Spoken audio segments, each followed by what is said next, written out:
Hello, hello, hello.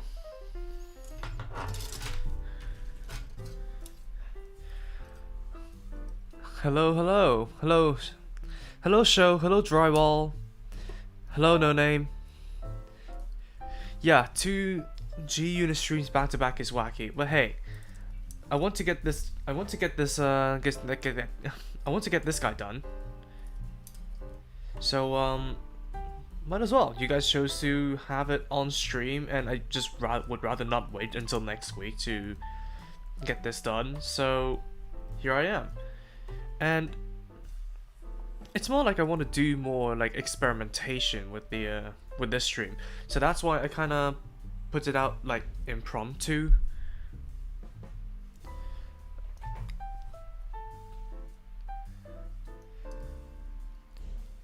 Title heard the jazz, now I think of this image, EO's head on Benny Benson's body.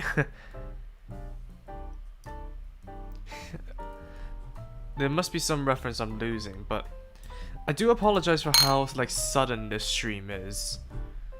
Because yeah, like I said, I just want to get the Gundam Greep done. And I want to do some experimentation with the well sitting with the avatar first of all. And setting up the lighting, because what I did today. Wait, do you mean like Barry? Oh, it's a B movie reference, I think.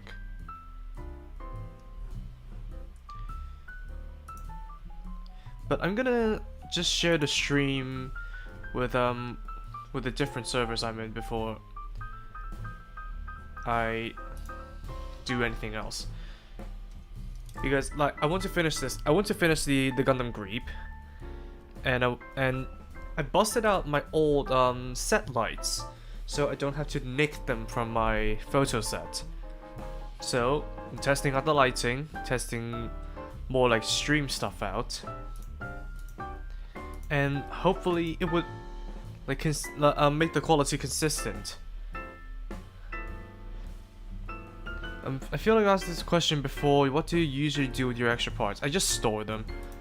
I store them with the kit that they came with.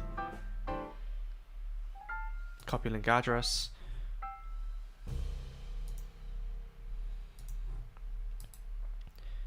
Just so that whenever I find it's like some use for those leftover parts, be it for backups or for custom builds, I know where to get them. It used to be that I stored them in a big box, but that became inconvenient really quickly, just because I have to dig through all like the gigantic pile of parts to get to them. And the leftover parts sounds nice, but also a waste of plastic if you can actually use them. That's why I had such a big issue with the Phantom Zeta. But streaming on a Monday, it's weird. I would expect the viewership to not be up there. But what can you do? I'd rather experiment when things don't really matter too much, apart rather than when I'm betting something on a stream. You get what I mean? I'm just rambling at this point. So I'm gonna use let's see, copy link. So I'm gonna pin the sponsor page from yesterday, just in case you guys wanna support the crowdfunding goals. But anyways, how are you guys doing? Because I'm mainly here to finish off the Gundam Greep and build the weapons and accessories from the other expansion sets.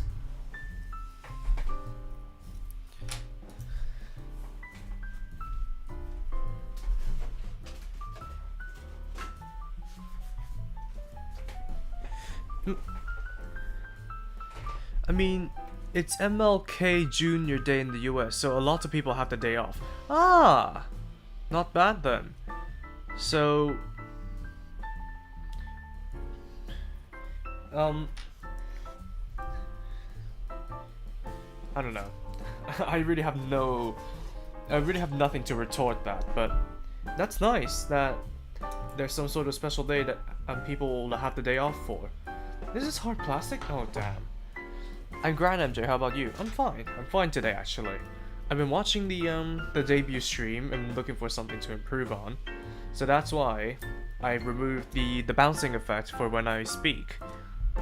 So it's just because like no matter how I set the detection, it's a little bit distracting to have my avatar bounce up and down every single time like enough sound has been detected. And I'm so glad that I actually have like another use for these old lights. In case you guys want to see, it's one of these. These came from my old set, like my old crappy softbox, and we just switched them to yellow. Well, not yellow lights. We just swapped them to white lights to make them more suitable for using them as lighting for streaming and stuff. So I'm glad that I have another use for these. And what do you think of the lighting compared to the previous streams? Just because I have one of my desk lights and the two spotlights. If it's much better, I can maybe keep this setup and keep it in mind for other future streams where I do have the opportunity to stream on the weekends. MJ, hi. Hey Orby, I'm so sorry that you're sick. Are you getting enough rest? These streams are great so far. I'm loving the avatar is the best. Oh my god. Oh, thank you. Well, I'll still have to thank Chikutori for helping me design this avatar. And to be honest, they've done a very good job at it. And that surprise from yesterday when I got sent my first piece of fan art from Chikutori, that was like one of the best moments I've had during my career. Yeah, I've been trying to figure out how to store mine. For a while I was keeping them with the kids. I started getting some from other people in my local club, and it's getting kind of tricky. If it's just miscellaneous stuff that you're getting from other people, then you just store them in a box, it's fine. But if it's something that came with the kit, then I would suggest you store it in some way, shape, or form that relates to the kit. Like for me, thanks to my immigration move, I store my kits in Ziploc bags and all the parts that came inside the box. So that's how I could manage to separate the leftover parts and correlate them with each kit. So, for example, like my old high-grade Cosmic Era Freedom Gundam needed new like bicep armor because I don't know why, but I decided to take that apart and use the bicep armor as a proof of concept for something like a custom build in the past, and because that was before my time where I started storing stuff properly, so I lost the original bicep armor. But thankfully, the Gundam Helios actually has some leftover Freedom parts, so that's how I came to use the leftover bicep armor to replace what I originally had. So it's a good idea to store them in any way that you can correlate to where the kits they've come from. Lol, I went and watched the Gunpla Gigantic Arms vid after stream. What do you think of it? Because apparently people think that the rage bit was funny. I thought it was a little bit like, when I was going into it, I thought it was too like played up and like obnoxious, but people found it funny, and that's all I care about. But you know my stance about like making completely useless leftovers in a kit that they cannot be used on, especially with like the amount of wastage from those extra parts. And by the way, if Kakarot197 is watching, the complaints about the beam lancer for this one can be dispelled. Because apparently the old high-grade Gundam Greek well, it has a beam lancer, but it's too short. So here it is. Oh yeah, it has an angled holding hand as well. That's right. Been in bed the whole day and it's 3:40 p.m. lol. Didn't have school today thankfully, but I fear it might be flu or something. I'm out of commission for the whole week. If it's just a cold or something, then just drink it, just hydrate, get enough rest. But if it's something more serious that persists like for longer than it should, then maybe you should get like a doctor's help. I don't know how the healthcare system is in America, but it's probably safer to consult a doctor about these things than anything else. Sometimes I sort them by the section they'd be from, such as chest pieces all together or backpack accessories together, but since some of them are secondhand, a lot of them mixed up right now. Yeah, that's how it was for me as well. And some part of me still heavily regrets that I've just threw in all the leftover parts into like one place. So that way it just kind of inconvenienced me because I have to dig through the entire box. But hey, that's the beam lancer done. It was a reasonable crash out lol. There's not much you can do with half a hazel and not even the good parts. Yeah. Absolutely. But finally, at 14 minutes in, the Gundam Greep is armed. Do you guys want me to transform this thing on stream though? Because I can very easily just build the block and leave the build there and move on to the expansion parts for the Geminis. It kind of sucks because I really want to start either my real grade new or high grade Zeus Destiny, but oh well. I would say prioritize getting better more than anything else.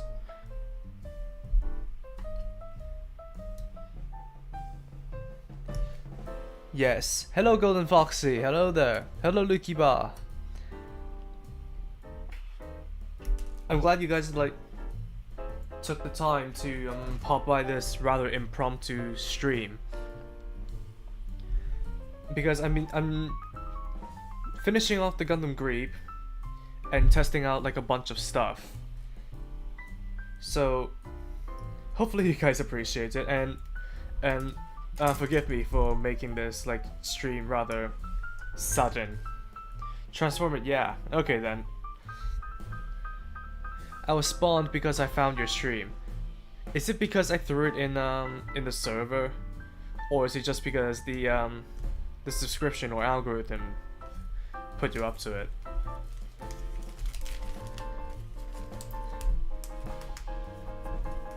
But just having a chill hangout for today.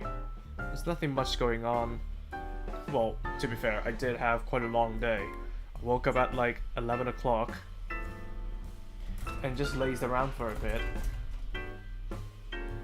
And I already forgot how my day went, but I spent some time putting on whatever's left of the Gundam Greep stickers, and I tidied up some boxes, packed in some plastic bags to take to the supermarket for recycling.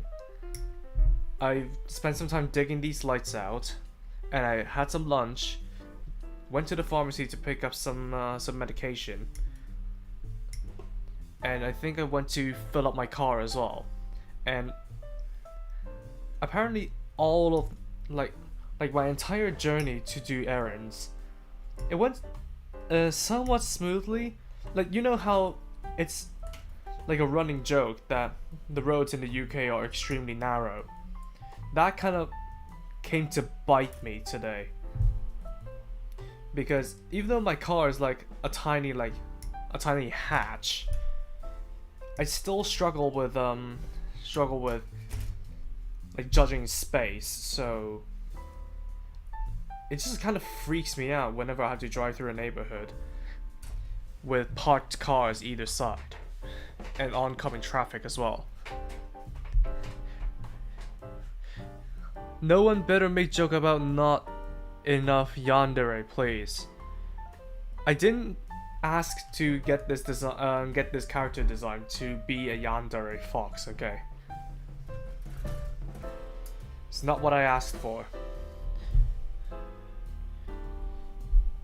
But honestly, today, it's just... the most significant thing that happened today was just pure road rage. And honestly, it was kind of embarrassing, like that one time where I drove like my friends into the hobby store in town, only for them to just see me rage at people. It's funny, but it's still rather embarrassing to like have such extreme road rage at people who don't drive properly. I'll handle that, don't worry. Golden Foxy. Yeah, the algorithm. Ah, I see. I joined through Discord notification. I turned off my YouTube a few years ago, but Discord ones, they're more limited. Ah, I see. I usually don't have any like content notifications at all. Like, is it just me, or are like standard notifications themselves annoying? Like, I always tell my phone to just shut up whenever it notifies me of something. That's why I put it on like silent or do not disturb most of the time. But I'm glad you guys took the time to pop by the stream, even though it was like set up quite suddenly. Next time, I don't know where like most of the streamers get their stream schedule assets, but at some point, especially with my character, with my avatar, I'll have to get something like a stream schedule set up, like a stream schedule spreadsheet set up, so that you guys are more informed. I can push the streams more, that type of stuff, so as to be more organized, you know. But I'm still trying to sit with this character avatar for a little bit before I commit to commissioning anything else. Only YouTube ones I care about are replies to my comments. Fair enough. That's very fair. My phone is pretty much on mute for literally everything. Like, well, so long as there's nobody that needs to contact you urgently, then I suppose it's fine.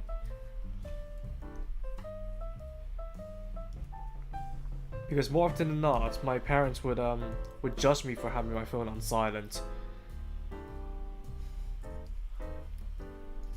But I only have it because I found like my notifications very annoying a lot of the time. Especially now that since everything will send you notifications. Use the design from the Barbatos Lupus's OS and then just have your character outlined in neon green. That's not a bad idea, actually. Or is somebody good at replicating like art styles here? I'm not gonna consult AI, definitely not. But maybe making like an illustration that's straight out the Dictionary Infernal of my character would probably work. But I don't know. Do streamers get like their stream schedule assets done externally, or do they do them themselves?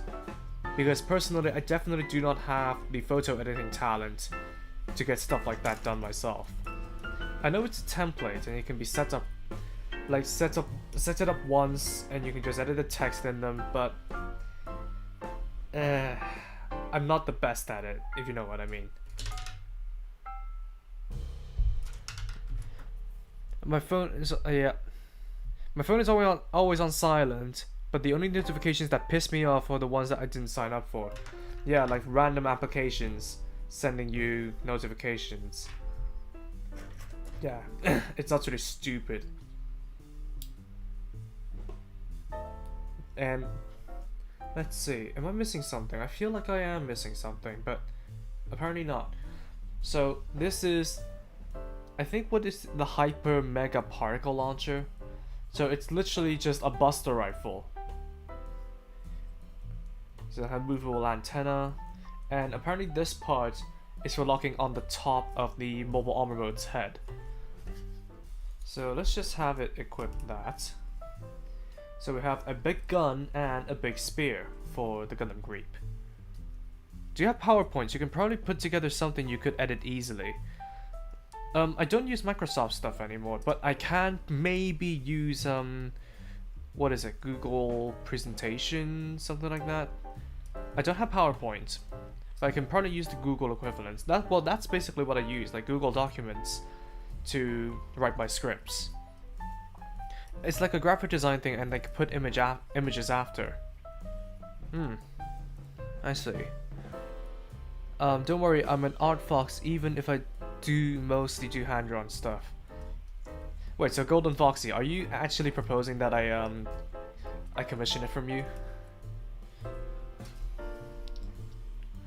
Because if that's what it takes, then I will. What is it? F214. Wow. Yes, I'm ordering Chipotle.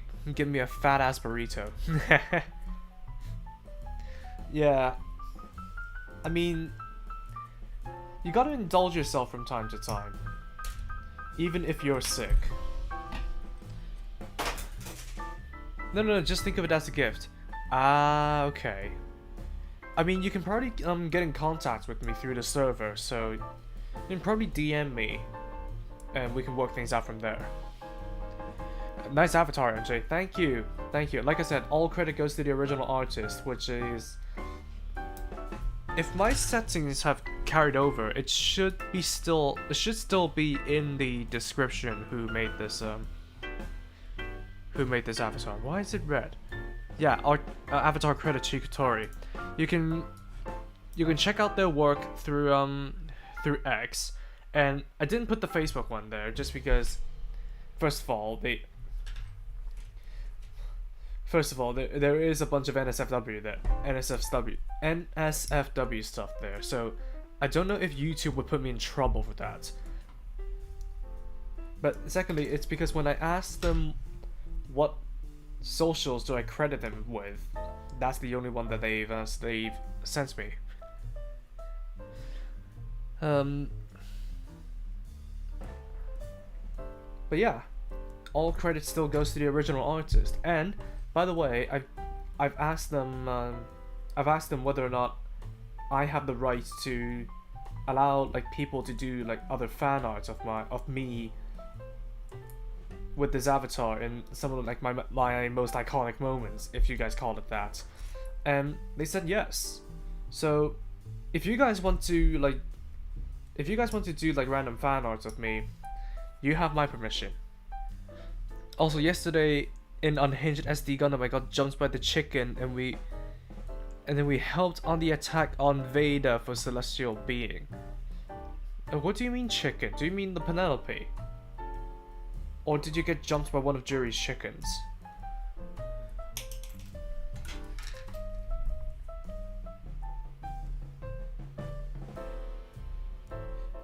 And by the way, I haven't really been playing G-Gen Eternal. Not at the moment. I got the Kimura's Vidar from it, but that's about as much as I've done for G-Gen Eternal at the moment. It's mostly just because it takes like forever to log in for me, and I don't really have like the time to do it anymore, even on my days off. The one she was building, like, oh, the hash mall. I see. What?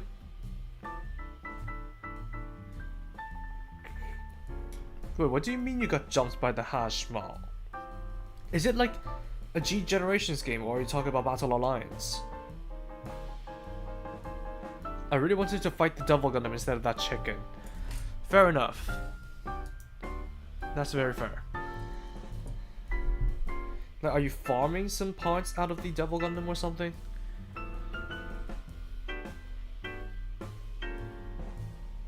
What was I talking about again? Oh yeah, G Generation Eternal. So yeah, I've got the Chimaris VDAR, I tested it out, and it's an alright unit, to be fair. It's an alright unit. But I haven't really been doing the... Well, I've done the MS Igloo stuff, at least the part 1 stuff.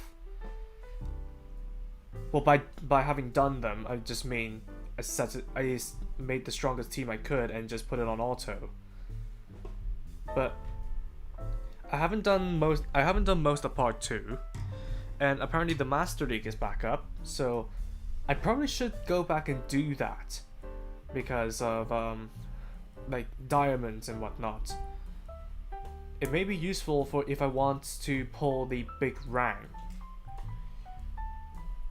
Which, I mean, I like the big rank. Don't get me wrong, I like the big rank, but I'm not sure if I want to pull that. Oh yeah, what like attribute is the big rank, by the way? Is it a support or an attacker? Because I think it's not a defender as much as it should be a defender. Oof, Battle Alliance is fun until you're grinding for the same 4 levels trying to unlock mobile suits. Oh yeah. That's probably why I'm not going to be going into it. I've heard people like grind at that game for quite a long while. And that was even before I got my full schedule. From having to drive, having to go to work and that stuff. I grind enough in Warframe already. I don't need another like grinding shooter. Oh, it really was Battle Alliance then. Ah, I see. No wonder you're grinding again.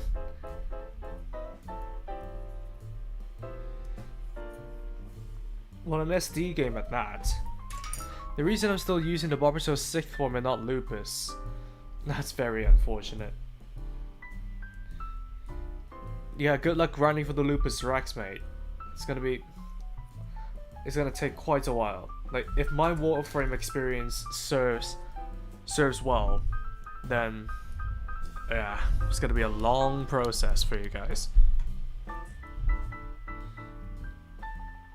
By the way, do you guys recommend me play Super Robo Wars Y? Because Jury also threw out that idea for me. I think when it was during our collab, if not in one of our conversations off stream.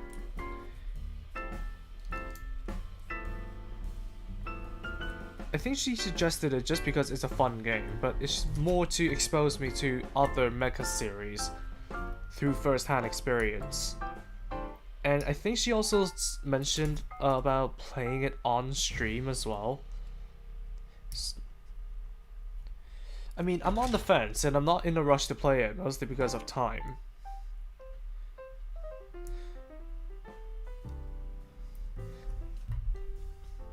And I think that maybe my SDG Generation Eternal experience would be able to translate over, but I'm just not sure.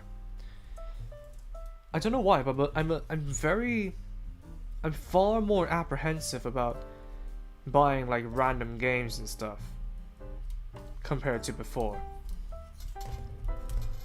I mean, just generally shopping in general, I'm a bit apprehensive about.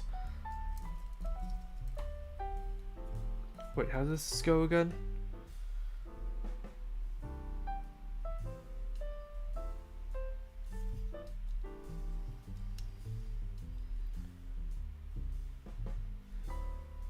Did I seriously build it backwards?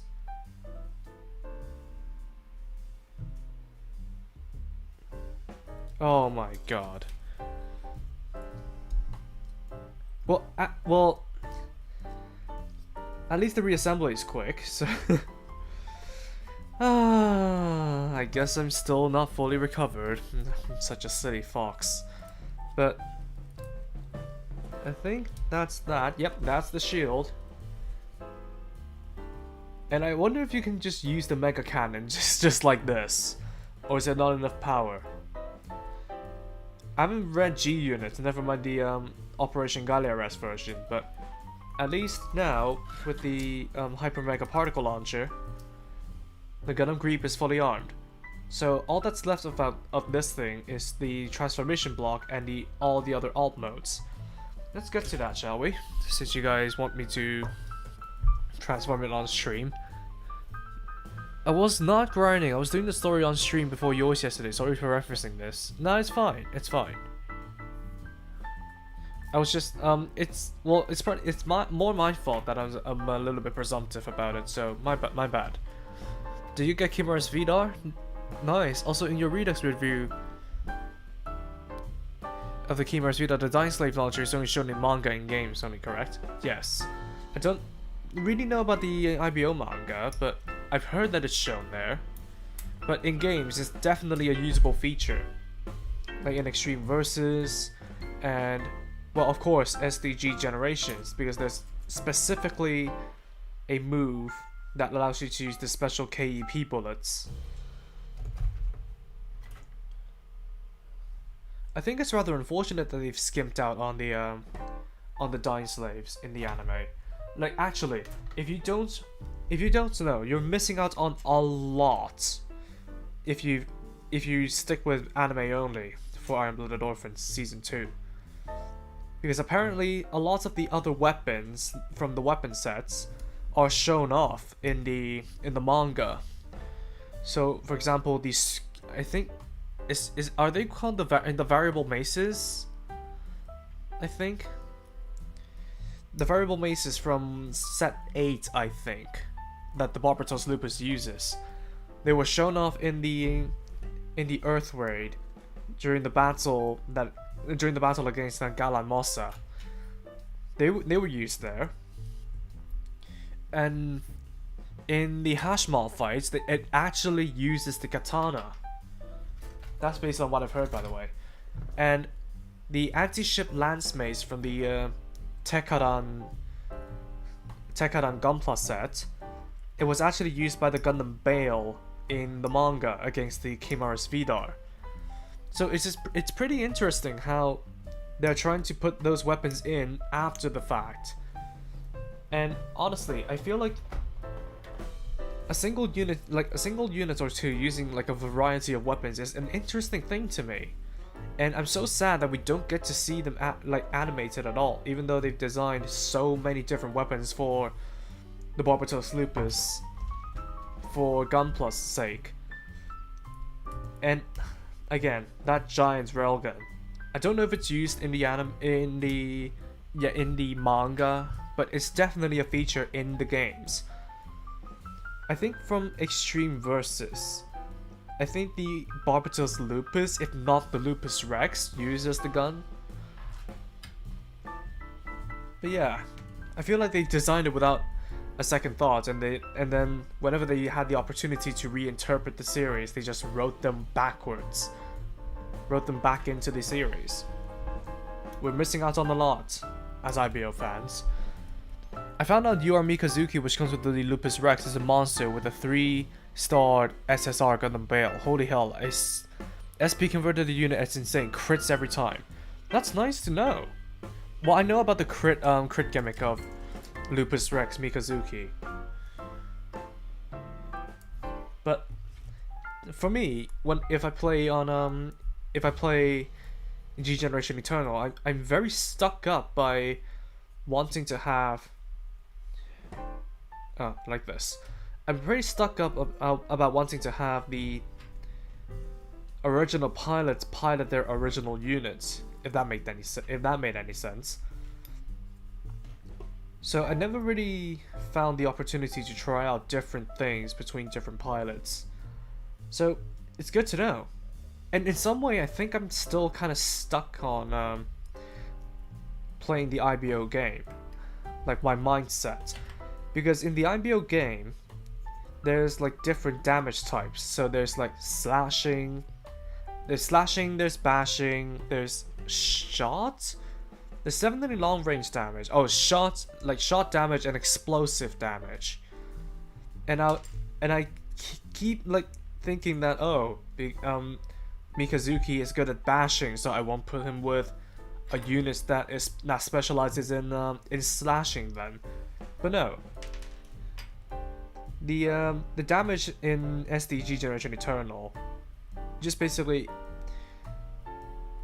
correlates with either range or melee. I have to keep reminding myself of that.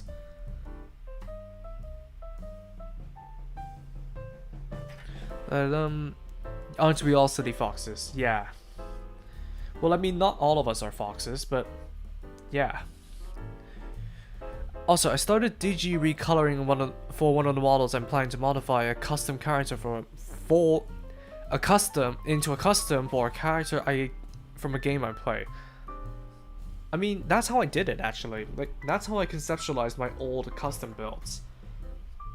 And it's not a bad idea, so that you can test out a relative color scheme and try to make it work before committing to it. Because painting a gunpla kit is a very, like, long endeavor. Even if you're just painting with aerosol cans, it will take quite a while.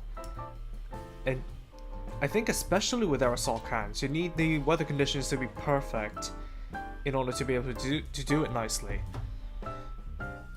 So it's kind of a good idea to plan out what you want to do with your custom build before committing to it. Man, it's such a long time since I've done like an actual proper original custom build.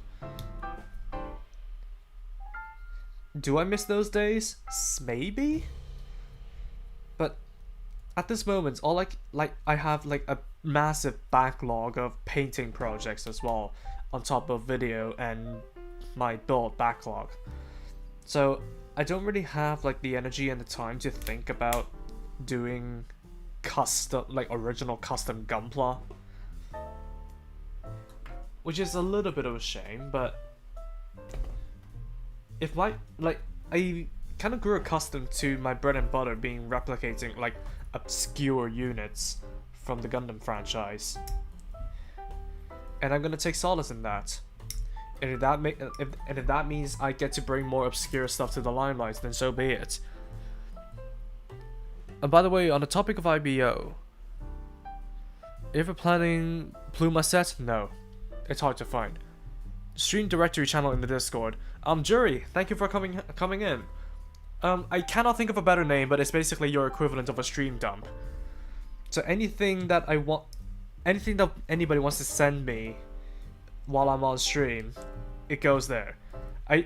I've tried to come up with a better name, but my vocab is really not there because I don't want to just straight up copy you.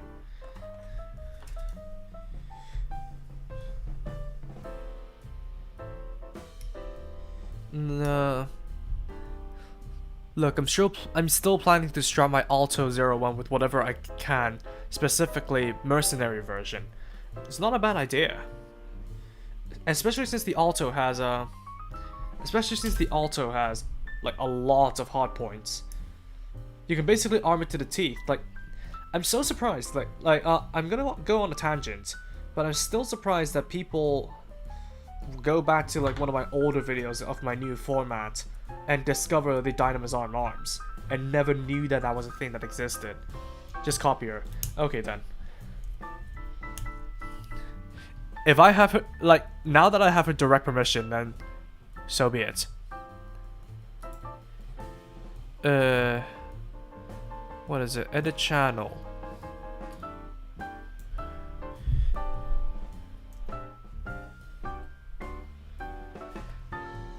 So posh of you to call it a directory. Hey Lysergic, welcome in. Welcome in. Not gonna lie, it trips me up that the sponsor is in GDP.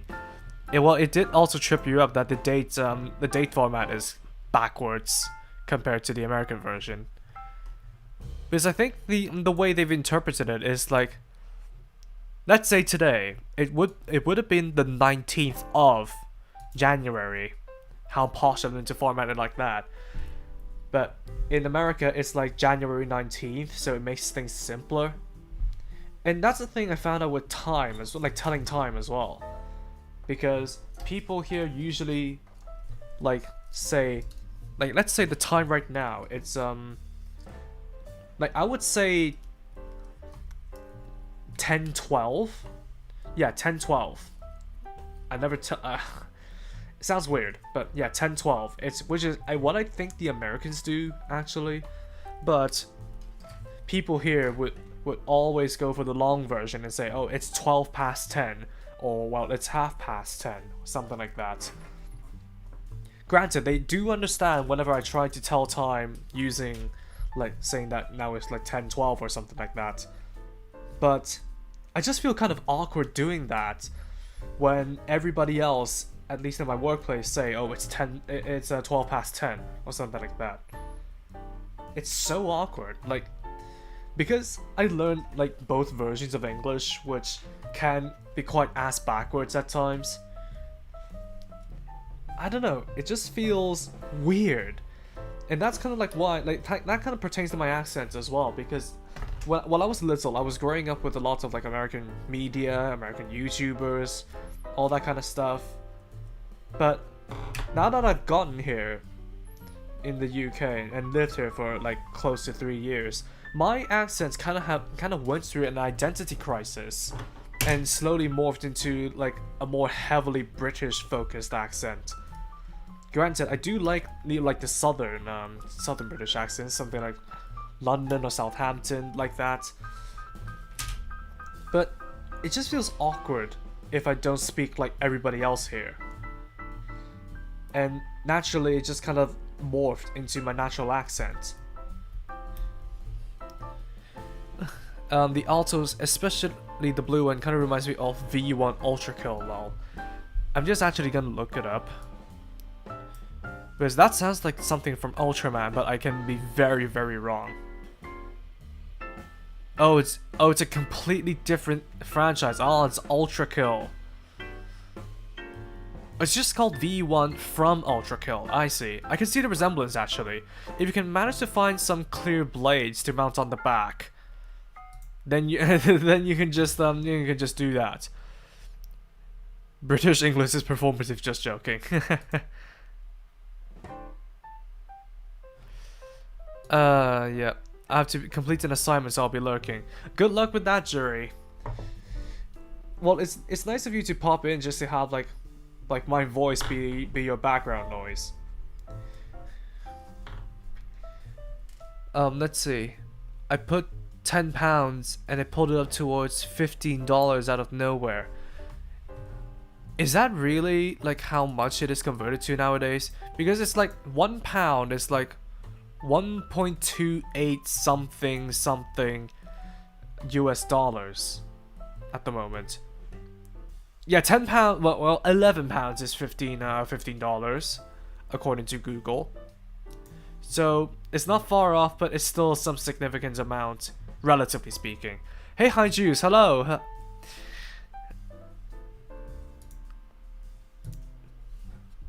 I'm gonna actually just put up sponsor at the moment. Thank you so much, Jury, for contributing £10 to the well, £9, £9, £10. £10 about 13 something. It still kind of flips me. It flips it on its head then. But thank you for contributing to the fund for 2 real grade Exius. Also, he has a drill cannon I made out of a 3mm drill, Alto, my green one. So you used an actual drill bit to make a weapon. That's creative, actually, like having an actual lethal metal drill. I sense my Gundam TCG event money right there. Hopefully you can make better use of it than me right now. Aw, that's so sweet of you, Jiri. Thank you. By the way, can I ask for may I ask for more context about what you mean by TCG event money? Is it like the money you won from a TCG, from the TCG event, or is it just like random funding that you find no use for? Do you plan to share this link outside of streams? Maybe. I mean, I did share it in my Discord server, but I don't want to tag everyone for it, just because it'll feel like rather pretentious and feel like actual begging. But sharing it outside of streams, I don't really have an idea of how to incorporate that, but like I'll just share the idea that I have in my head. So it's like I want to move the call to action from the end of my videos that I've been doing for so long, to the beginning of the videos. Don't mind me just fidgeting with this thing. I'm autistic, okay? But yeah, I just want to shift the call to action from the end of the video. So comment, subscribe, that kind of stuff, to the beginning of my videos. So let's say I'll do a random impromptu introduction. So I'm gonna be today I'm gonna be reviewing the Gundam Greep from G Unit, the most powerful descendant of the Gundam Geminis, for example. And then I'm gonna probably blur the background, pop in my avatar, and say, if you like what I do, feel free to like, comment, and subscribe. And if you want to support the channel further, please either feel free to join my memberships or support me on sponsor. The link will be in the description below. And then I'll cut all of that from my outro, so as to not repeat myself. So I want to try that out in my next video. Maybe the Gundam Greep video, or maybe whatever I'm working on right now. I have no videos outstanding at the moment, so I can basically have free reign to modify whatever I want to do, whatever I do want to modify. So is that idea good for you guys? Like shifting the call to action to the golden 30 seconds in the beginning of the video. It's a holster. It's the holster for it. I steal it for whenever I need to add extra hard points. Okay, I think I may understand what you mean. So, wait, let me actually try and oh, excuse me. Hello, Addy. Oh, I got the hiccups. Oh no. Welcome, Addy Cox. Welcome in. The Pluma set is selling for. Wait, what? Wait, I mean, no. I think I've heard of that. I think I've heard of the Pluma sets getting reissued, but if I get that, I'd rather also get another Hashmal, just to do another re-review for it. But that's not high on my priority list right now. He already has a drill cannon I made using my 3mm. Oh. I'm such a dummy. Like for as smart as my character looks, I feel like a dummy. Like misinterpreting what you said. But yeah, I get it. Oh, every week local card stores require a 10... Oh, I see.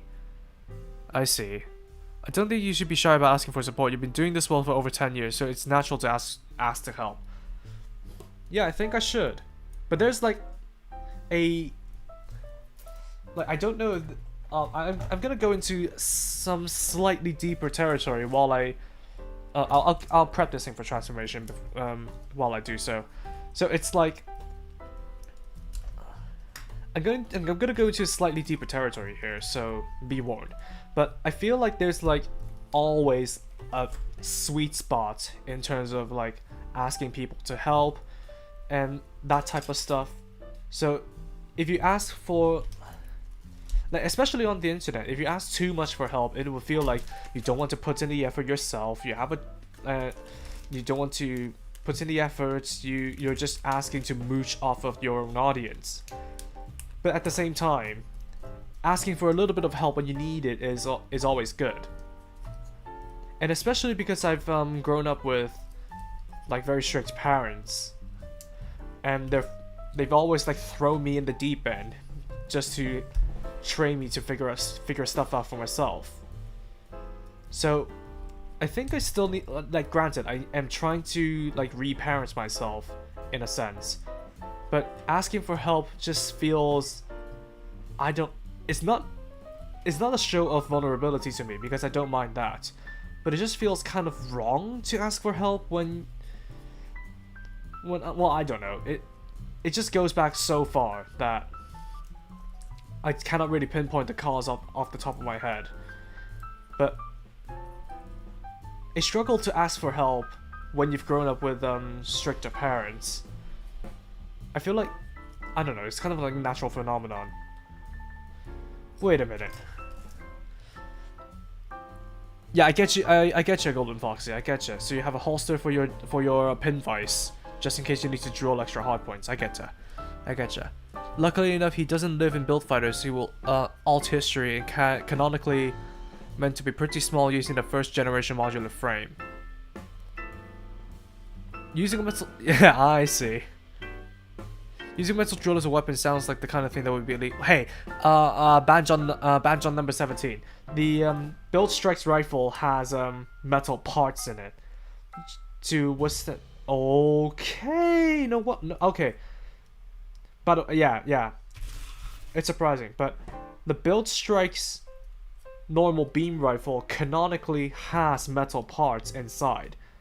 That's how it has the firepower to destroy a like gunpla in a single shot. What am I supposed to do here?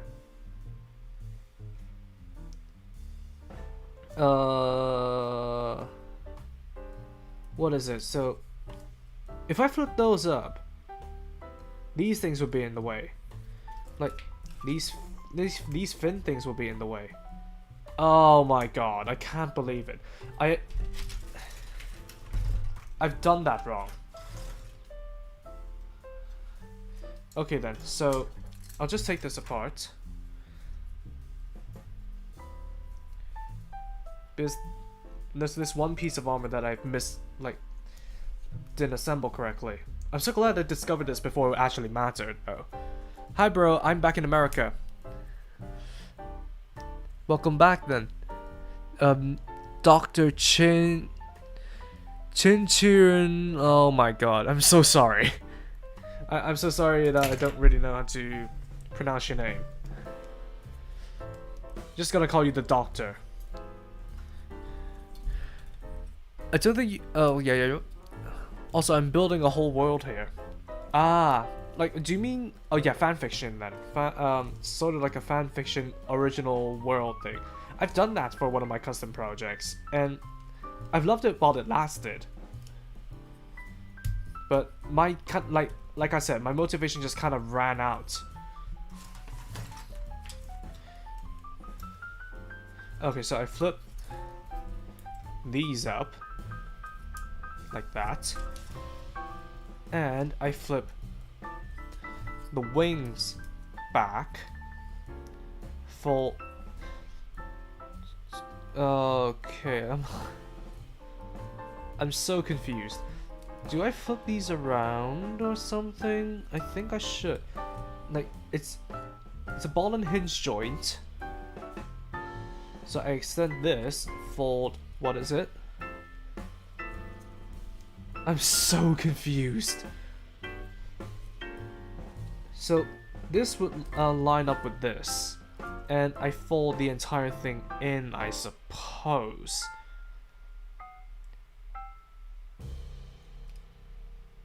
It's funny because it never really showed the step of actually folding the entire shield in. So I should flip this around, couple it with the nose cone, and fold these things in.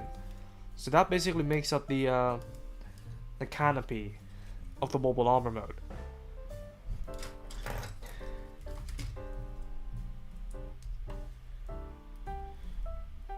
And then folding this tab up just to have a connection here. Sorry, I'm concentrating on a bit.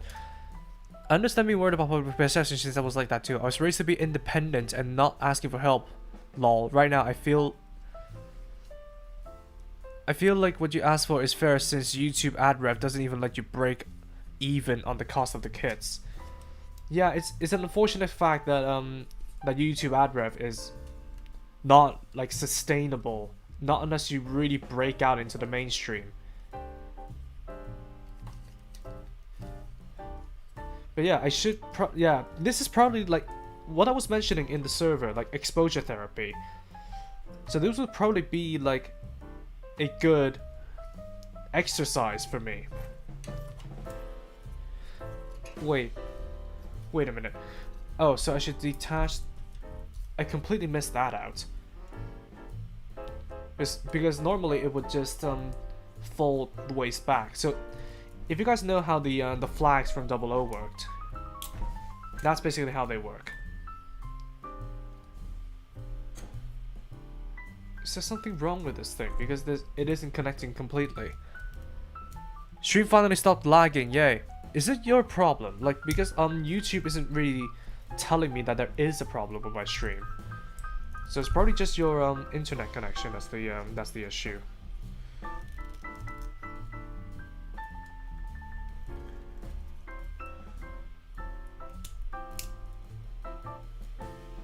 I'm just gonna cut the peg. Oh, that's a nub mark. No wonder.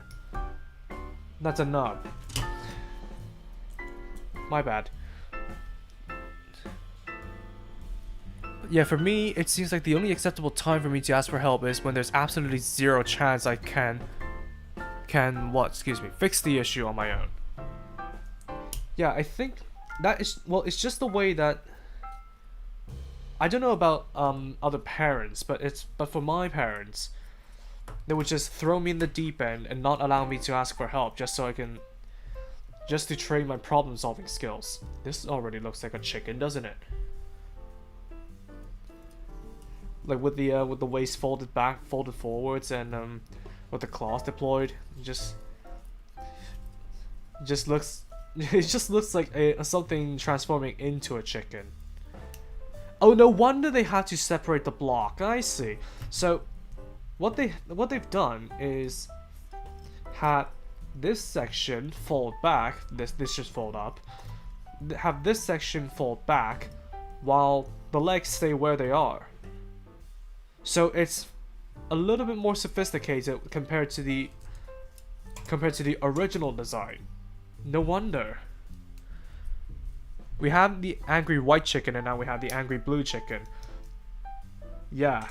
So is it safe to say that we should name a chicken Greep? Like the most powerful of the flock. We should name it Greep. I'm quickly going to build the hip joint for Master Grade Avalanche. Good luck with that. Actually, is the Master Grade Exia mold really that problematic? Because I've heard like a lots of stories about the ankles being a massive issue with it, with the Master Grade Exia. And I don't know if it's true or not. No, wait a minute. Okay. Ah. It's just the illustrations being quite unclear. So they showed them folding in the shields after putting this thing back on and covering the arms. I see.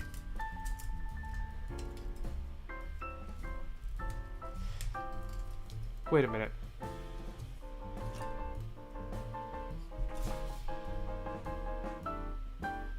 Oh, I put the abs upside down. I'm thinking anyway. Yeah, it's a me problem. Yeah. Sorry, bro, that's crazy. Asia, I back American.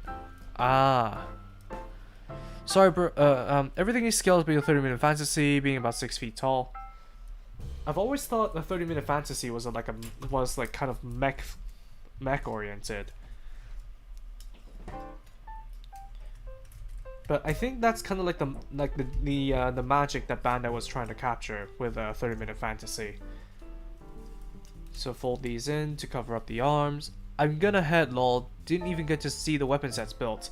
Hey, we started with these, and I think I'm gonna start with the boosters first. So I have these prepared behind me. But if you really want to pop out of the stream, then go ahead. It's mainly that I want to finish the Greep first. But hey, we're done. So we have the Gundam Greep in Gerwalk mode.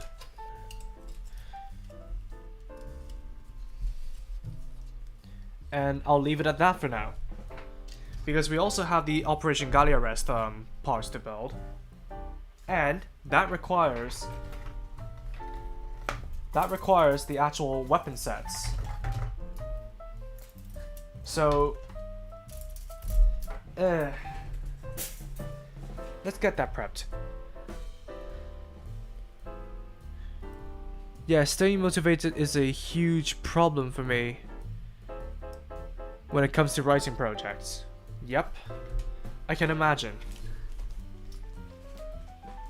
But yeah, now that we've got the Gundam Greep out of the way, we'll probably start building the high mobility packs.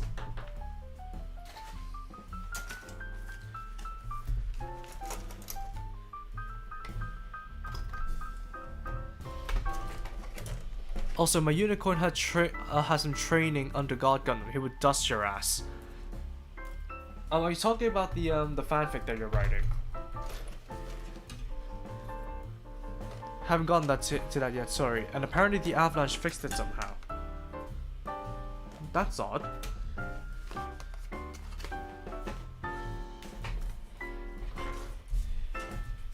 But I'm thankful that these are just external parts. Because with the ground weapons for the unit, for the Geminis Unit 2, apparently they are built into the Geminis instead of having like random conversion parts that just attach in.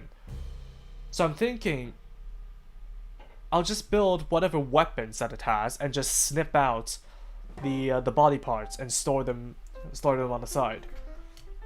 Just so if one day I decided to finally buy a Geminis Unit 2. My phone is not shutting up. To buy a Geminis Unit 2 as an excuse to re-review the Geminis mold, then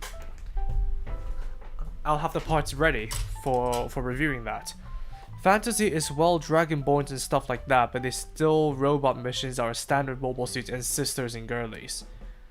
Ah. So fantasy is definitely more like actual human armor then. Right.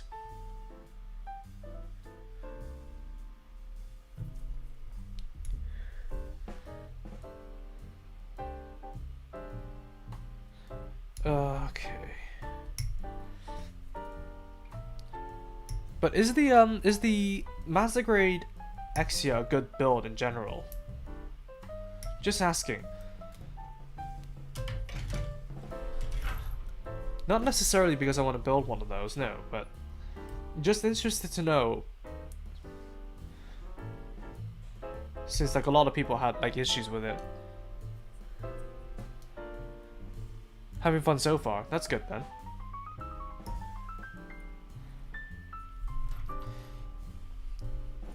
And by the way, I still feel rather lucky that I've managed to find both of the Geminis weapon sets. Just because they've released like so many years ago at this point, and I don't think they've had like enough reissues to make sure that the supplies will last. And especially now that they've made the Operation Galliarest Geminis configuration with the Gundam Greep, they haven't reissued any of these to my knowledge, which is a like very odd thing to do. Just because when they've done like Build Metaverse, they've started like reissuing a lot of build stuff, so that people can so the people who haven't bought them when they came out can go back to them. And I think not like some other like P Bandai occasions, like especially with the Mandala Gundam, I think they reissued the Rose and the Maxter, I think. But whatever the case is, Bandai is no stranger to reissuing related content to like celebrate the occasion of like a new kit from a certain series coming out. Is that how it's supposed to go? But with with the Gundam Greep, they haven't reissued like these weapon sets, so that people who want to build the Operation Gaia Arrest version of the Geminis Unit 1 cannot.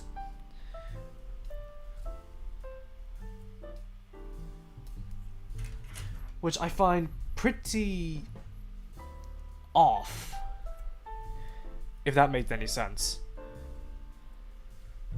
By the way, am I missing out on chat or something like that?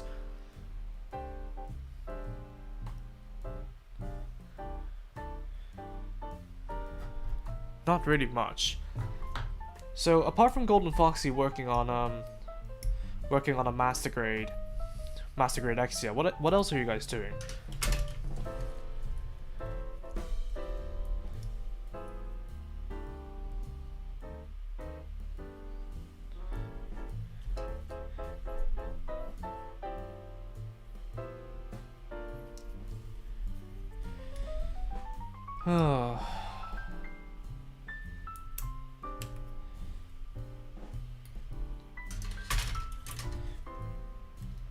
Refusing to finish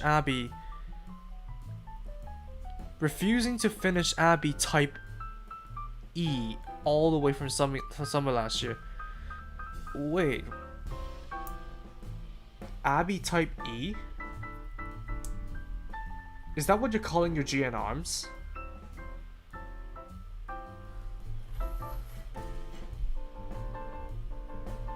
Wait, so where does this go? This goes directly onto that C clip before another panel is put in, and then the thing closes. Oh, so I should build 2 sets of these. Currently panel lining my real grade Wing Zero TV. How is it actually? Like, I know the kit itself is good, but how is panel lining it? Like, I don't know why I get some sorts of like paranoia with panel lining real grade kits. I think I'm still a little bit fussed about me messing up my real grade Shining Gundam, especially in the face.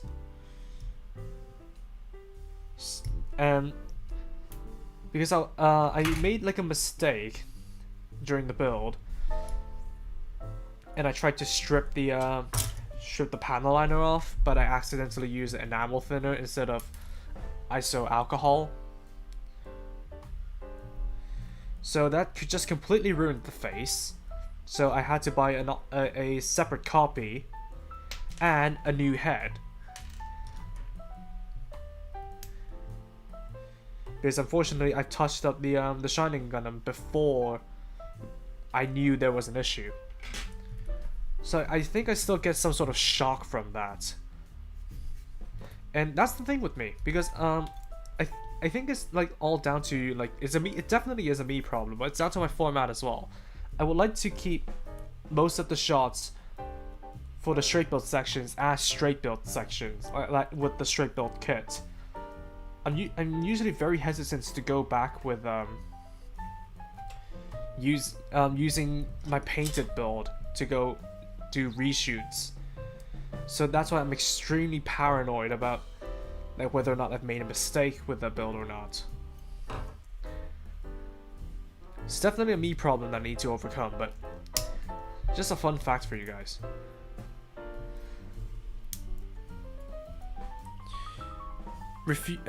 Oh no, the weird prototype 30-minute sisters from 30-minute fantasy. Ah, I see. And Wing Zero lost half of the things in Master Grade, which was my first. Do you mean you lost half the parts of your Master Grade? Wing Zero what? And Wing Zero lost half of that thing for the Master Grade, which was my first. I'm sorry, I'm getting a little bit confused. I just finished building the high grade Chorzette and I absolutely love it. I'm glad you like it, by the way. I'm very glad that you like the Chorzette. It's genuinely a very good kit, that thing. And if I have to recommend any kits from the G-Witch retail lineup, apart from the Calibarn, the Short Z would definitely be it.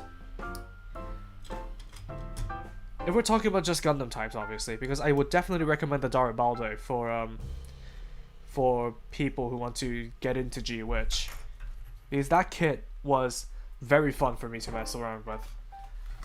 Okay, time to build the second booster. Oh yeah, that thing's coming with my G-line standard. Ah. Wait, the G-line standard armor. I mean, the magic has worn off for me, but the G-line standard armor is definitely still a very good kit. It's pretty fun to mess around with as well.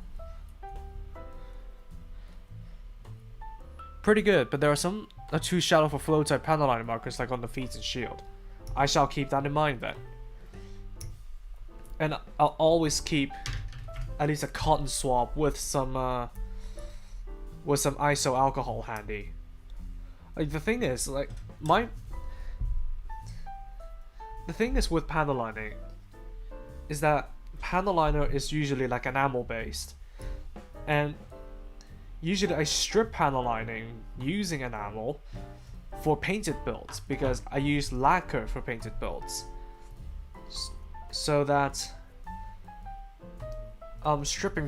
so using enamel thinner when used delicately can strip panel lining without affecting the lacquer coat.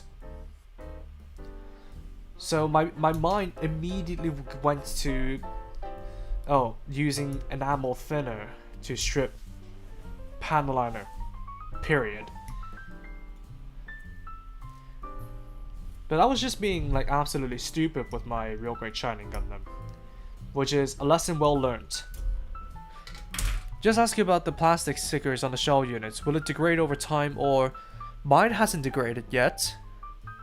Although I don't remember how I've set up my my Short Z on my display. It's right next to me, like my display cabinet, but I don't remember how I've displayed them. So as far as I know, those plastic stickers will not degrade over time. No, I got a knockoff that comes with all the parts for the G-Line standard and neon version of the other guy, which I'm customizing. Ah. Well, a knockoff. What do you mean the one with the orange visor as well?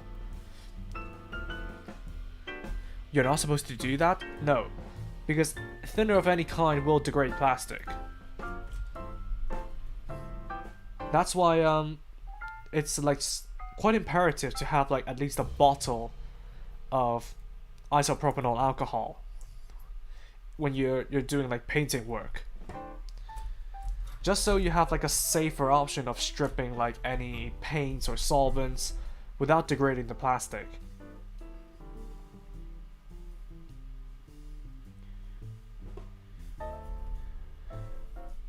And I would hate for anybody to make my mistake again. Oh, okay, thanks, because I was a bit concerned about it. Nah. And honestly, I think plastic stickers will last far longer compared to normal stickers, just because they're tougher in their texture. That might be why my Ultron face cracked. Yeah. And actually, using like flow type is also a little bit of a risk as well. Because you can commonly like find people saying that Tamiya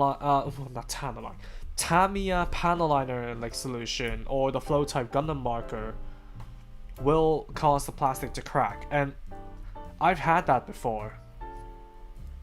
And there was one like instance of that happening that I remember very vividly, was when I was panel lining my my high grade free custom.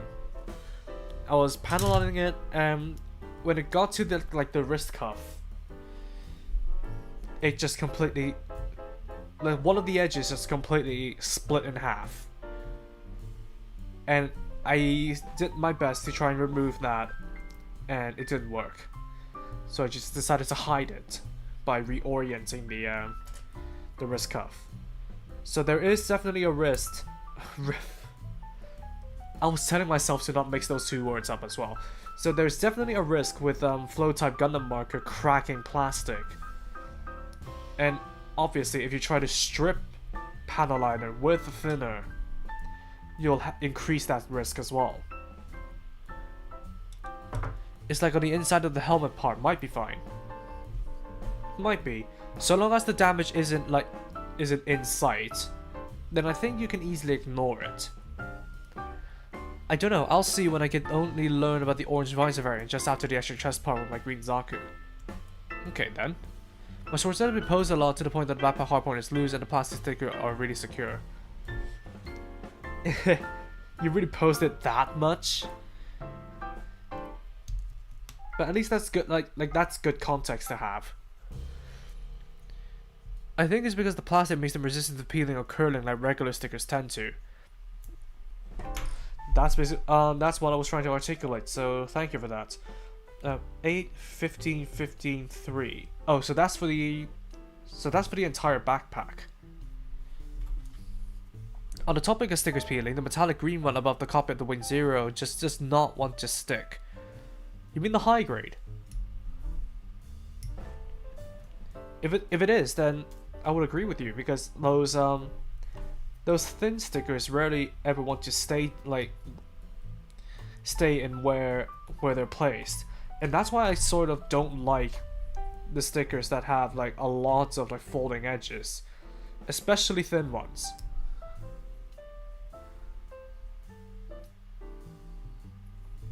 Because they rarely like stay stuck on where they're supposed to be. Oh, so I should put it in 13 first, okay. That's why we use lighter fluid, because it has less penetrating or invasive, oh my English, compared to the X20 thinner. Well, to be fair, I did use a Revels enamel thinner, but it's the same principle. And after my mishap with the Shining Gundam, and it's like, oh my god, I could have just used like 100% isopropanol alcohol to strip it.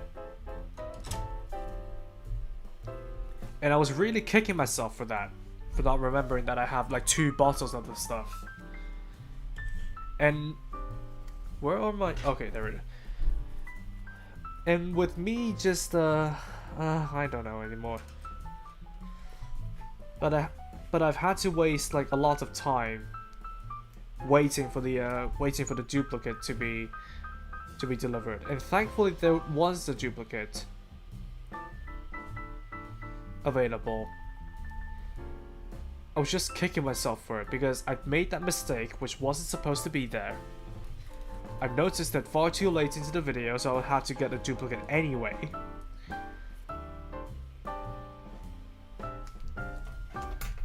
And I don't know, I'm just kicking myself for that.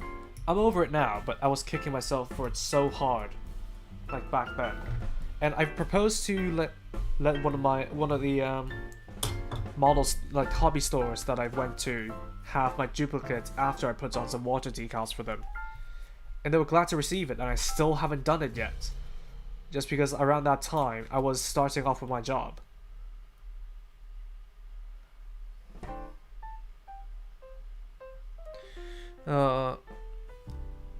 Also, the gym ribbons are losing the holographic effect on my master grade because those things are peeling off. Oh, what do you mean? Oh, what, the GM power cords on your Exia? RG, sorry. Wait. I've consigned my Wing Zero to be on the shelf, the waiting area. But I'll have to see then. Because if those real grade stickers tend to be, well, especially the metallic ones, tend to be more adhesive compared to the normal decals, in my experience anyway. So if it's really that bad, then yeah, it's weird. I use Tester's enamel thinner, but I should have ISO. Lesson learned then. Use ISO to strip anything. But like I said, whenever I have a painted build and I want to strip the panel liner, I use enamel thinner. just so that the painted coat doesn't get stripped along with it. I'm also thinking about making a Master Grade Gundam Astray Sengoku Cherry Blossom Custom. I'm probably gonna have to make a custom mask piece for it, and I'll give it to gold black arm. So you're basing it off of the Cherry Blossom Freedom then, I suppose, like the color scheme. So making it like pastel pink and stuff like that. Where does this sticker go again?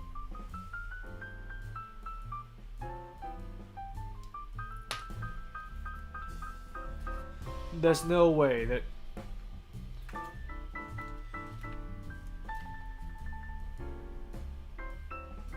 Right. There it is. There it is. These are the kind of stickers I was kind of talking about. And especially because of their cuts, you have to line it up absolutely perfectly.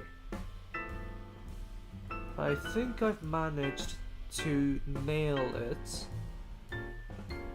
Hopefully, anyway. Nope, I haven't. God's sake.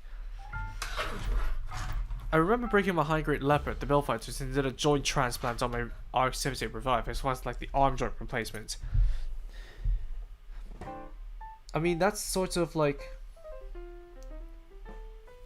I don't know, exercise for custom building. When you manage to derive like a certain part to use as a replacement, that's pretty nice exercise. Okay, so I'll have to rethink this, because that goes there and that goes there.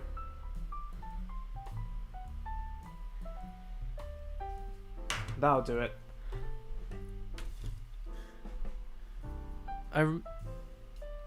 Yeah, arm joint replacement. I think it might be the lack of surface area and the fact it has to curve.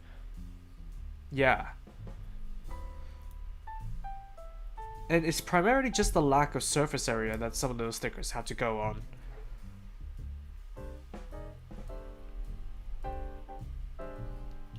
So like something like anything that's based on the asteroid origin, the high grade asteroid origin, that you'll have to do that for.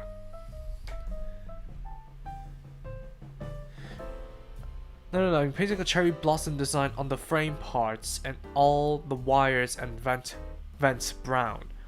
And I'm giving him the gold and black right arm to rep. Oh, I see.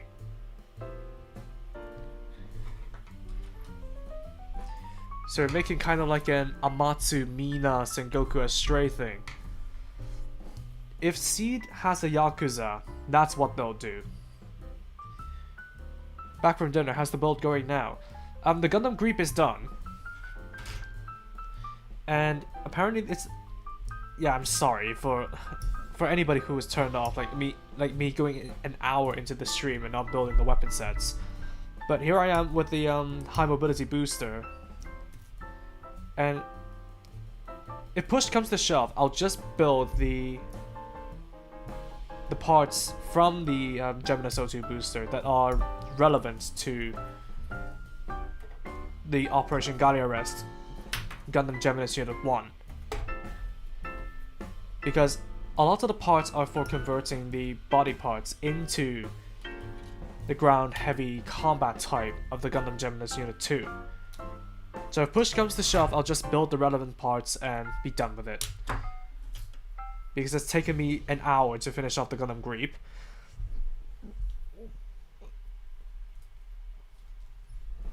And now it's taking me a little bit more time to actually get started on the high mobility booster. Oh, you're good. Just had family dinner to go to. That's fine then. What gunpla is this? This is one of the two Gundam Geminis weapon sets. So this is the Assault Booster and High Mobility unit for the Gundam Geminis Unit 1. So this is an accessory pack. And I have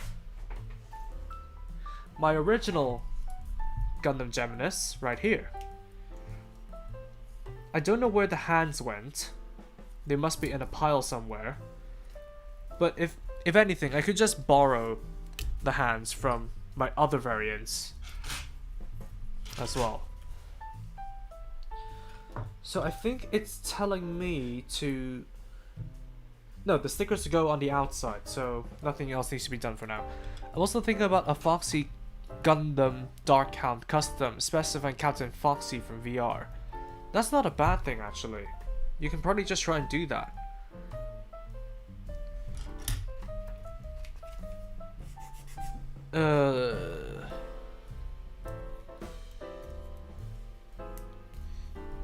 But here's one of the boosters on the right side, and then the booster on the left side. So I imagine that would be... Yep, exactly. That's the assault booster, I think, almost done. And these things attach directly onto the Geminus's leg. So the assault booster will be done soon, and looking at this, apparently the high mobility units would have a lot more parts to account for.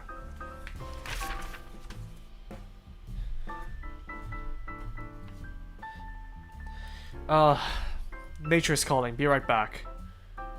Alright, I'm gonna go to sleep. Nice for having you here, Golden Foxy. But yeah, nature's calling. I'm gonna be right back.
I'm back. What did I miss? Yeah, at some point I will need to have someone make me a custom CSS code for the chat. Just so that that doesn't happen. I ate it. What do you mean you ate it, Show?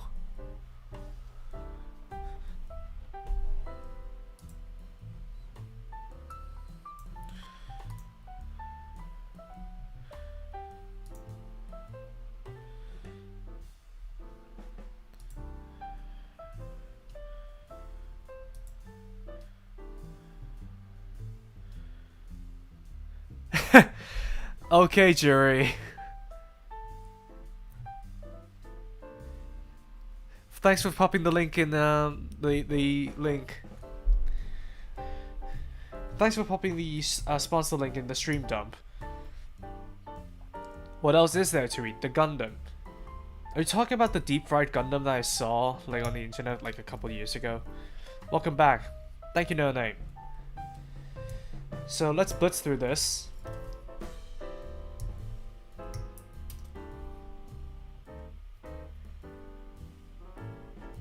Put the stickers on and then get the leg armor sorted. I need to think out loud, don't mind me. But I'm back. What an inconvenient time for nature to be calling. But for what is it? For Oh well, Golden Foxy isn't in anymore, so I don't think it's relevant for me to try and brainstorm a custom build for him. But yeah, how are you guys doing? I'm a bit tired, granted, but I just like chilling. And I think like before I go to bed tonight, I'm gonna make a video addressing the changes that I plan to implement onto the channel. On the subject of the deep fried Gundam, I think the original post called it an Optimus Prime. Really? Are they Scottish or something?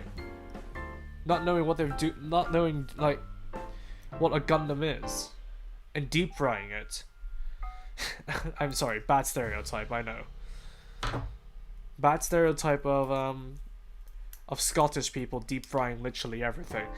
Like speaking of which, I haven't tried like any like deep fried Scottish food. Like think about traditional Scottish cuisine, and you'll think of something like a deep fried Mars bar, or haggis or something like that. I haven't tried them, and I don't want to say I really wanted to, but I want to give them a go at least once, just to see like what all the fuss is about. And apparently a deep fried Mars bar is like sickeningly sweet.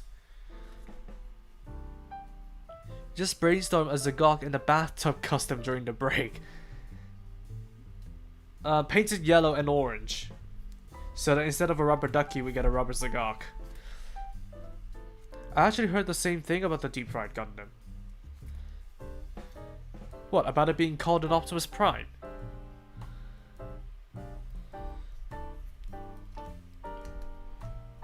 But that's really not. That really brings me back to the Tokyo Olympics. Like you remember like that one Twitter post where the BBC called the Unicorn Gundam a transformer, and everybody was just raking them over the coals for that. I remember those days. It was just quite funny to me, especially like when back then Gundam wasn't that big of a thing in the UK.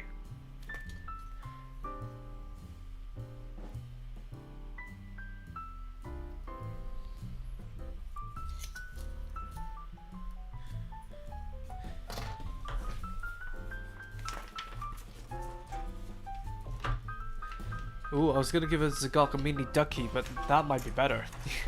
Yeah, actually have the Zagok be yellow and orange, so they can join you in the bath.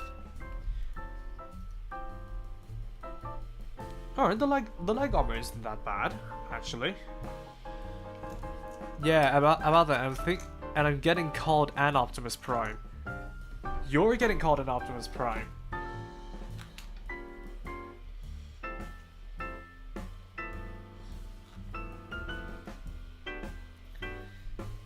I think the leg armor between the two are identical actually. So let's just get these parts snipped off. But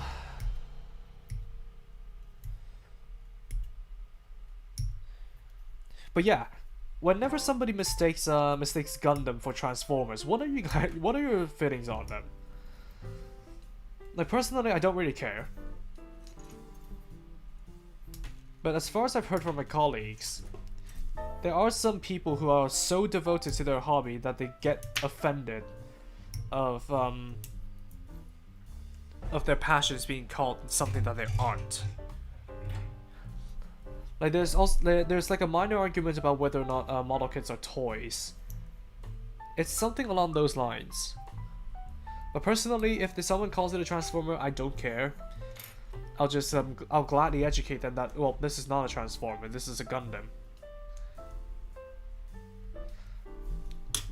Because I just feel like a debate like that isn't something that should exist. Like they don't know that that this is not a Transformer, so just cut them some slack, you know. Okay, so I think these parts have to go onto. No, they're secured by. those parts, I think.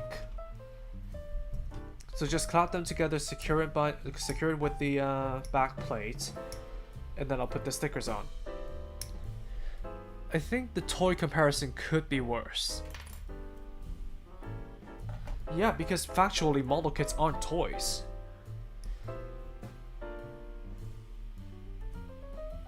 But at least a few years ago, I more often than not hear people call like model kits like toys.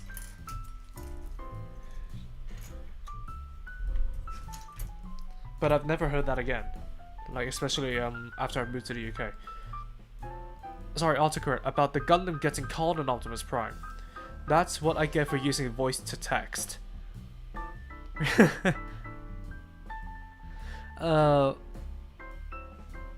Yeah, voice to text. It never works. Like, voice to text never works. Like, a funny thing. Like, something about today is I was trying to like redirect my my sat nav while I was driving, and I tried to use the voice commands with Google Assistant and all, and it tried to, and I said where I wanted to go. It typed it out perfectly, and yet it says that, well, your destination can't be found. It's like, what? Like, come on, man. So I think it's always better to just type it in manually, because I think just voice to text is absolutely useless. That's one of the leg arbors done. That's good.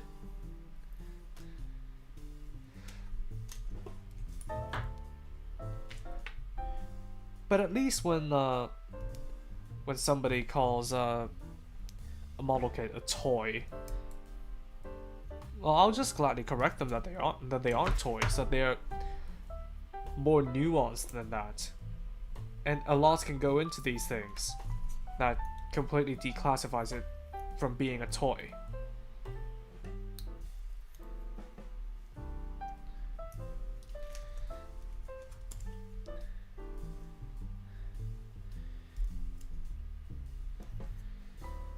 But personally, I'm just not the type of person to care about what my hobby is being called, especially by ignorant people. Because I don't feel like there's like a point to raking them over the coals for it. I mean, just kindly educate them and let that be that. It's kind of like why I don't really engage in like, not necessarily not. Well, gunpla Reddit and that type of stuff, I don't really engage with them, just because more often than not they don't cut people any slack. And that's the thing with a certain community that I've been in, like in the past, and like why I was very scared about trying new things in the hobby, because I've had bad experiences with people like judging my builds, especially like scratch builds or like paint like my painting. I've gotten a lot better like in terms of painting over the years, but in the past, especially with like magazine stuff that only comes in one color, I get like judgmental people commenting on them like without giving any constructive criticism about them, and it's like it doesn't feel good at all. So that's why I'm kind of a bit scared about trying like new like skills and sharing them in the hobby. But I'm glad that the people that I decide to keep around me are like kind-hearted people that will be willing to teach me what I'm missing. So that's good. But whatever we do, there's always going to be some bad apples in the community, and all we can do is just not acknowledge them. Hello, back from work. Hello, Akmaneth. Welcome in. I know this is a bit of a random stream, but I just wanted to experiment like more with like lighting and sounds. Well, I'm still trying to get my microphone settings correct, and of course with another stream while I'm free to sit with my avatar, so that hopefully like people warm up to it and stuff. But regardless, I'm gonna be building. I'm gonna be making a video summarizing on the changes that I plan to implement into the channel soon. So that's the assault booster done. Now move on to the high mobility booster. I do like your live streams, thank you. Even though there's like a lot of points where I will run out of stuff to say, I'm still glad you enjoy like hanging out on stream. Like the reason, I don't want to make it sound like an excuse, but the reason I sometimes run out of stuff to say on stream is because I just come into here like as if it's a hangout, and the way I like, apart from personal experiences and that type of stuff, the way I choose what to talk about on stream is just to bounce off of you guys. And granted, I really shouldn't be like pawning off the responsibility of thinking of what to say on stream to the audience. But it's just sometimes that I go into like while just chatting streams. I don't like treating this like a just chatting stream while building on the side. And more often than not, I would run out of stuff to say when like I had no input, and yeah, I just don't go into these streams like prepared for what to say, if that made any sense. And I think I really should start getting better at that, because I'm not really like into small talk, and like especially now that I stream more often, there is like less and less in between to like rant or just yap about. And it isn't unless I do like a dedicated stream for something, like I will be doing for Iron-Blooded Orphans Earth Hunt, then I just feel like sometimes I just run out of stuff to say. Oh, that happens to be a lot in voice chat. I run out of things to say rather fast. But at least in voice chat, you have like some people to bounce off of. And that's kind of like the magic for me with collab live like build streams. And especially because I don't get the live stream viewership that Jury gets, that makes balancing chat and the on-hand tasks difficult. That I can focus on chatting and streaming at the same time while having someone on.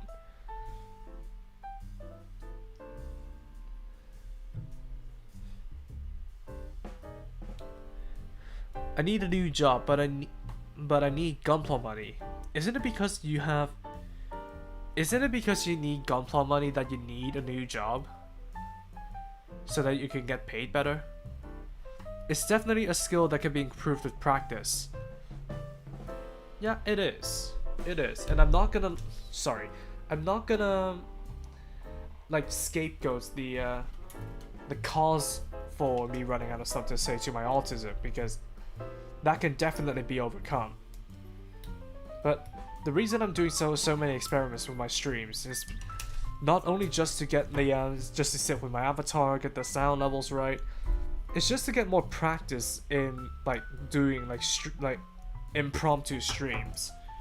Like, well, impromptu may not be the best word for it, but like winging it on stream when like, because the way I imagine this is like just chatting streams. You're just popping on stream to chat and bounce off of your audience. And for build streams, it's essentially that, but with some builds on the side. And I'm probably looking at this the wrong way. And because I don't really like, we have 18 concurrent viewers at the moment, so some instructions fell, but so there isn't really like a large audience to and a constantly flowing chat to really juggle between. And part of me is like, I'm thankful that I don't need to do such a delicate balancing act, but at the same time, like the more the merrier is what I was gonna say. But yeah, I don't want to scapegoat the responsibility to my mental limitations, but it'll only get better over time. But it also doesn't really help that gunpla at this very moment is a little bit dry. Because looking at the release schedules for 2026, we only have like the Endymion unit G-Quux, the Fin Funnel option set, the High Grade Legend Gundam, and the PGU new this month. Next month we only have like basically rehashes. So yeah, granted there is the Gustav Karl 00 version, a 00 type. The 00 type, I shouldn't call it 00 just to not cause confusion. And the MGSD Destiny. But the only release I may have a smidgen of interest in is the Shalia Bull's Rick Dom. In March, we're getting absolutely nothing for Gunpla, retail Gunpla. Whereas the only release in March I am interested in is Locksmith from Armored Core. April, we're getting nothing. In May, we're getting nothing. And in June is when we're getting the Hambrabi G-Quux version and the Sandrock Kai and the Swalt's High Grade. So Gunpla at the moment is a little bit dry, and I know how they will announce stuff for P Bandai, like maybe like a month or two before they're released. So even though we don't really have the catalog for P Bandai for like March until June, April, basically Q2. So things could change, but in terms of Gunpla alone, there really isn't much to discuss at the moment, just because this year's catalog is so dry. Honestly, I've seen a lot of YouTube posts talking about stuff over the years, and I think you're too hard on yourself. I don't think any of us mind, and it's okay to be genuine. Yeah, I'm trying to work on that already. But thank you. It's no thanks to my upbringing, obviously, because I grew up in a household where my parents are very hard on me, and even though they've kind of let up now that I've reached like proper adulthood and have the means to be independent, that just never went away. What are the chances of Bandai announcing a real grade X for Gundam X this year?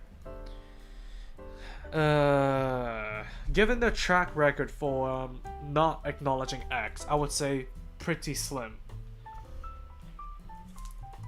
Because stuff like in the late 90s, like Gundam X and Turn A, they're kind of like the black sheep of the Gundam series. And I really wish that weren't the case. And I think X had a far worse knock-on effect just because its ending had to get rushed. But I think, like, some part of me still thinks that those leaks are bogus. But we shall see. I don't think they've announced like a new like hobby announcement event yet. But granted, the year is still young. So all we can do is wait. All we can really do is wait.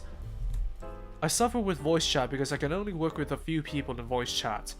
Once there are like 4 or 5 people, I tune out instantly. It becomes overwhelming. So you're kind of similar to me then, Akmaneth. And honestly, we enjoy your streams and videos. I don't think you should ever feel like you owe us, especially since you're just sharing your hobby and helping us all learn while doing your best. Thank you. And like I said, I'm trying to work on not being so hard on myself. Especially since I want like my stuff to be flawless and free from mistakes. It's good to aim for that, but if one or two slip by, then it really should not be a big deal. I want the Masquerade SD Destiny. It's so nice. It looks nice, but I haven't really been hearing any word about it. Oh yeah, the High Grade Cosmic Era Legend Gundam. I think I'm not gonna be reviewing the original one, even though I have that, until after I've done the Cosmic Era version.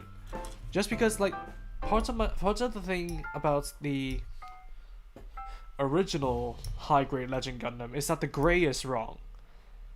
And now that, based on the CGI renders anyway, that they are actually taking the chance to correct the color accuracy for the Cosmic Era version instead of being lazy like they did the Lightning, like they did the Lightning Buster Gundam. I can actually just snag the color guide and use that to help correct my original version. And I think even then, I still think that there is value to knowing like how good the old version is, even after the release of the new version. Granted, I think it's inevitable that the old High Grade Legend Gundam will become obsolete, but there is still some sort of value in knowing like how far we've come in terms of gunpla engineering.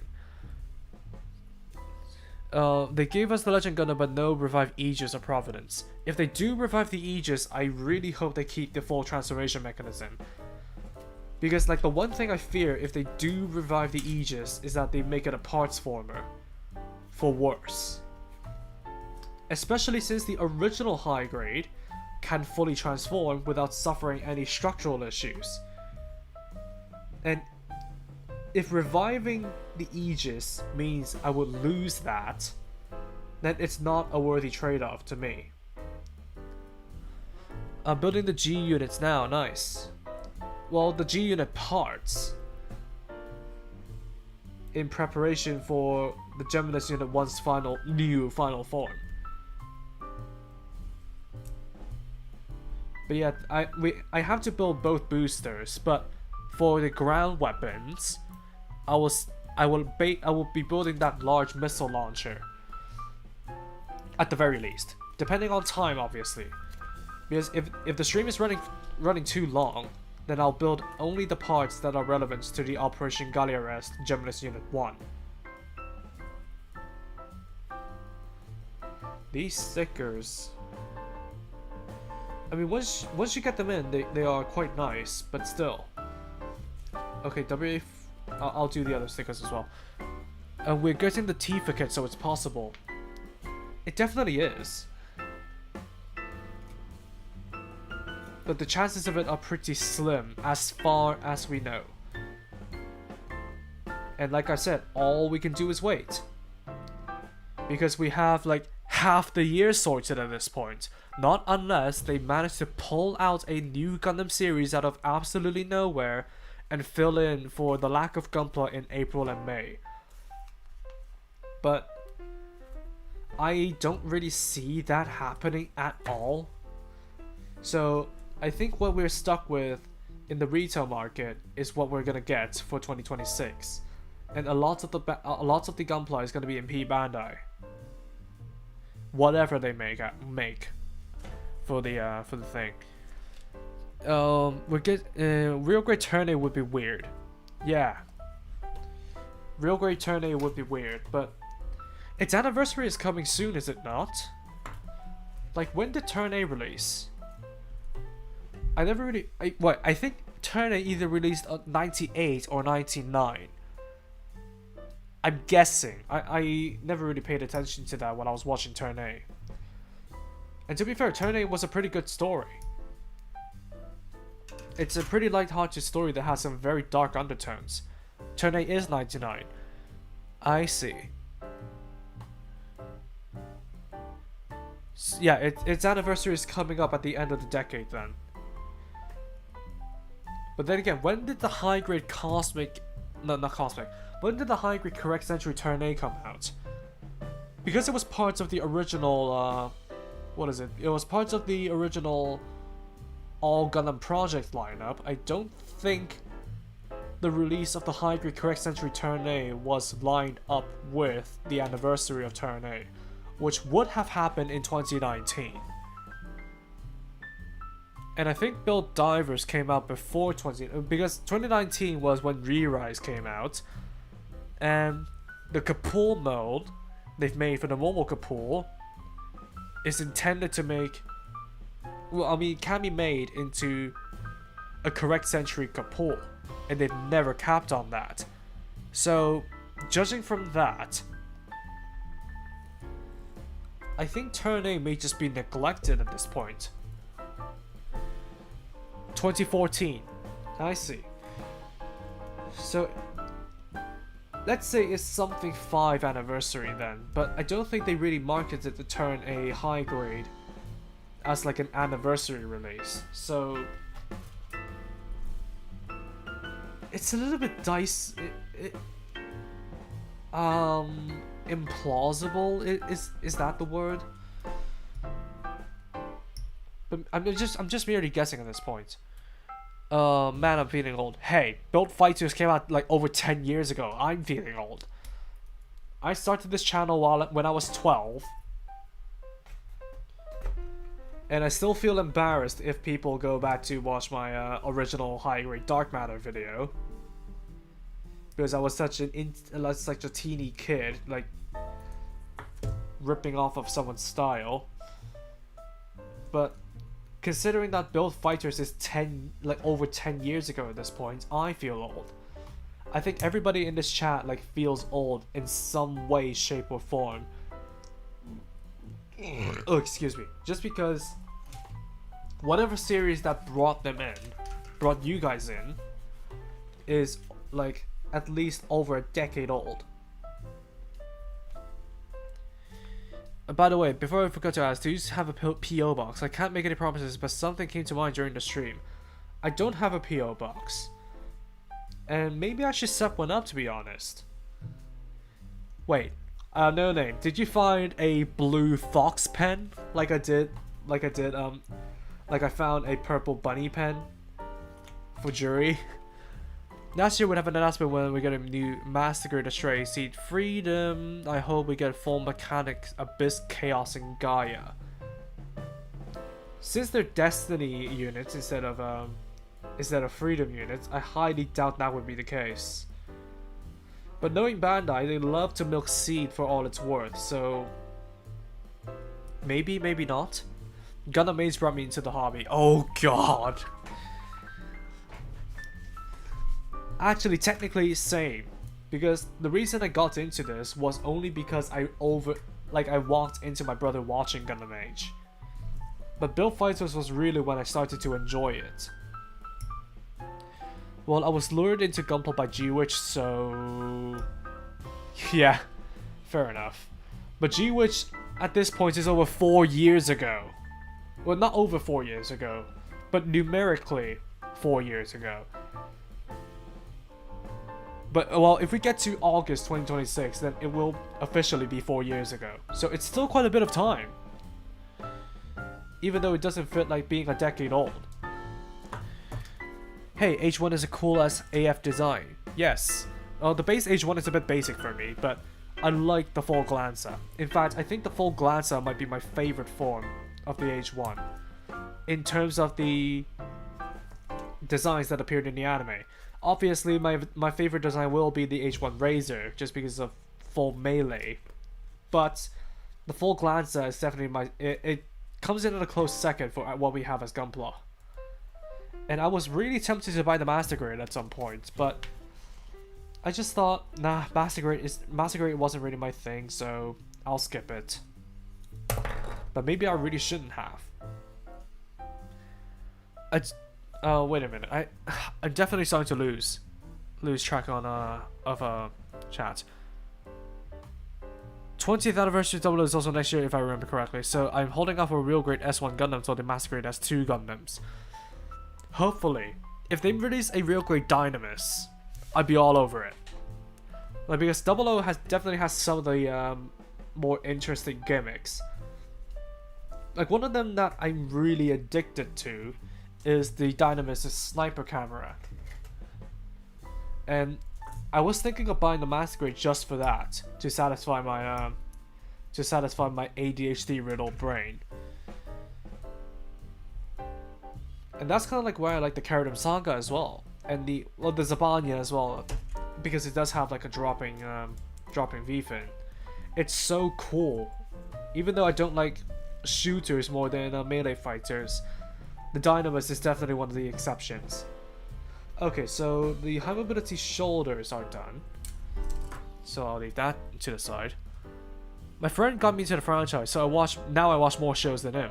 Toast Time, that's actually like very similar to like how I've ended up. Because like I said, I walked into my brother watching Gundam Age, and then my dad bought the Age 2 for the three of us to build. And then now I have more Gundam knowledge than both of them combined. So it's kind of a funny story. Okay then, so I think this is the central thing. Yeah, definitely. That's the central coupling units. Meanwhile, the boosters are built later on. Got it. So I need 15. I got 15. I need 14. I need A2012. Nice, man. Hey, Sushi Nuggetto. Sushi Nuggetto. A blue fox pen? I'm out of the loop for what you're referring to. No name. Are you in Jury Han's server? Because if you are, you can check media share and scroll back to a couple days ago. So I told this story, but I'm gonna tell it again, because while I was at my friend's place, we went to the nearby game store, and there's this one discovery that I found, which was a purple bunny pen, and that tone, like, it's just a very funny coincidence that that tone of purple was indeed, well, not was, that tone of purple is Juri Han's color, and it's a white bunny. It's a white bunny design as well. So I joked about buying one for Juri and sending it to her, and it's just a funny coincidence.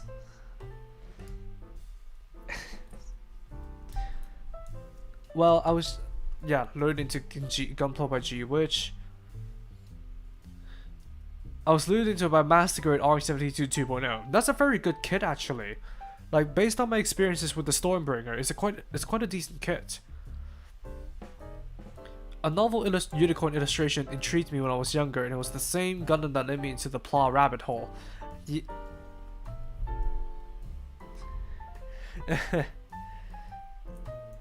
Yeah, Unicorn does that to people, doesn't it? The first time I ever wanted my own Gundam was when the Age 1 Titus appeared in Gundam Age for the first time, but then it took me until 2021 to finally pick up a kit. Did you watch Gundam Age when it came out, or sometime after? Regardless of what it is, it's merely just that the Age designs didn't really get too many reissues. It wasn't until 2021, when the 10th anniversary of Gundam Age, was a thing, that the entire Gundam Age line got reissued.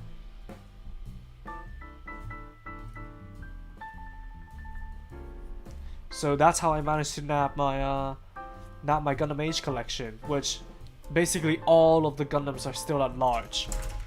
I know my parents are trying to sort out the stuff in the garage, but if my entire Gundam Age collection ultimately is deemed missing, then I'm gonna be so heartbroken. Not only because there's at least 9 kits in there, but the Gundam Age 1 Razor, I painstakingly modified it, and I even have a scar on my left thumb to prove it. And if that went missing, I'm gonna be so devastated. My friend invites me to re-watch IBO with him. That's how it started. Hey Ren, welcome in. Unicorn is still now my most favorite design. Might get the perfect grade someday. To be honest, that's like the one perfect grade I'm sort of interested in getting. I remember getting clear color Master Grade Bar Battles as my first Master Grade, certainly an experience. Yeah, I mean, you're dealing with a Master Grade, so it's naturally going to be more intricate. And you're dealing with clear plastic at the same time. I never really got the appeal of clear kits. Like, even if I tried to think about like why they were made, I still don't understand. Because to me, like sometimes clear kits look worse than their normal counterparts. I don't know if it's just me, or am I talking out of my bum.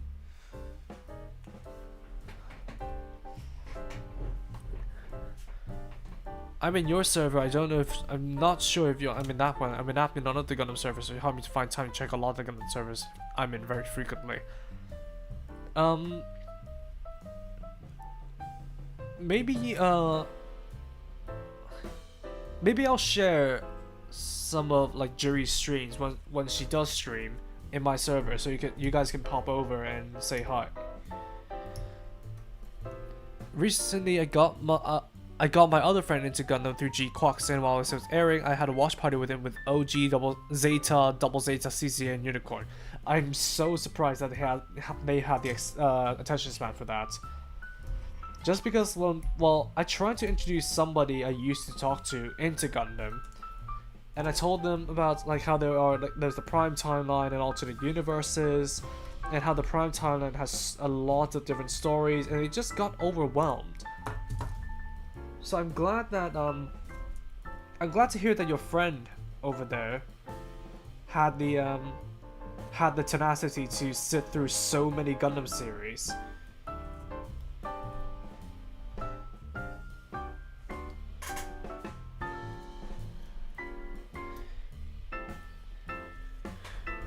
Currently exploring what Kotobukiya has to offer, and maybe even other brands' original designs, so long as it fits my taste. I still have nightmares about Kotobukiya, man. Especially with their Lucifer wing kit. Hey, I want to ask, what are your thoughts on the Seed Freedom designs?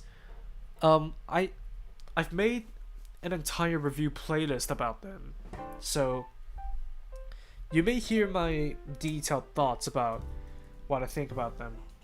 But the short of it is, whatever they've done for original designs, like for the Rising Freedom, Immortal Justice. Well, the Immortal Justice is the exception, but a lot of what they've done for the original designs that weren't rehashes are a bit overdone.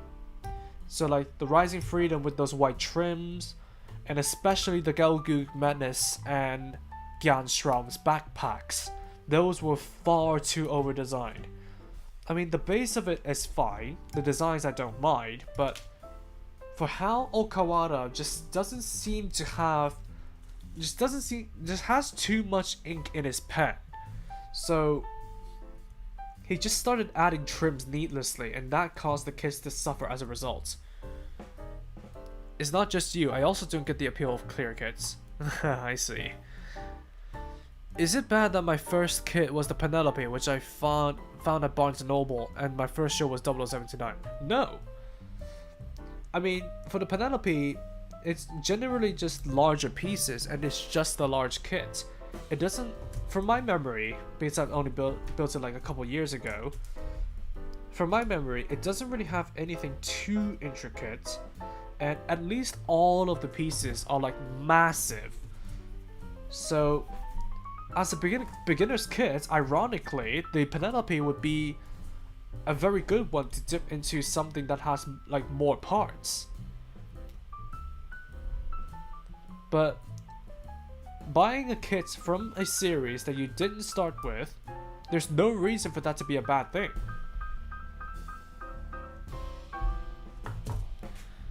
Yes, I did watch Gundam Age episodically as it was airing. Well, that was so long ago. I think I might be a little bit behind on the stream. Sorry for the delayed replies to your questions, long. It's fine. It's fine. Still waiting for the mechanical clear Master Grade Virtue armor. Meanwhile, they've released the Nautilus as a standalone kit for absolutely no reason whatsoever.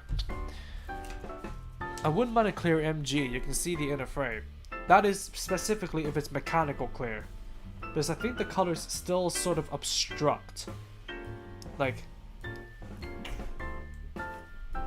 it's not as clear as if it were just clear. If you get what I mean. But there's this sort of thing that they were doing with the real grade Sazabi. I don't remember what it's specifically called, but it's like a titanium finish mixed with some clear elements so you can see some of the inner structure and something like that. And it costs it like an arm and a leg just to buy one. That sort of stuff I can get the appeal of. But if it's just clear kits, especially high grades, I'm definitely still like out of the loop of why they're appealing. Clear high grades, I don't really want to see the empty limbs and polycaps. I think, yeah, that's probably why the Penelope has become such a running joke. It's because you can just see the massive holes and pegs that constitute the design.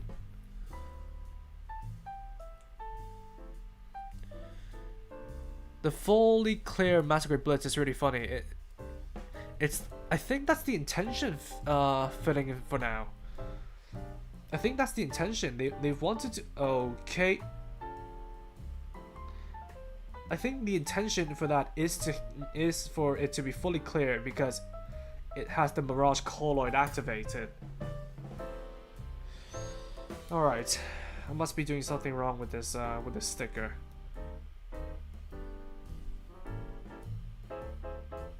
There we go. I think we got it. I think we finally got it. Yep. Yep. I don't like clear kits too. I think the 00 Season 1 designs is the best start for beginners. What do you mean master grades? I miss the original designs for Seed like the Baku. Yeah, I always like quote back to the Baku, the Zonal, the Goon, and my punchline is, remember when C was creative? His favorite UC series is Double Zeta, surprisingly, because of how he like hard to first half as an AU's 00 that has more of a, oh my god, that's so funny.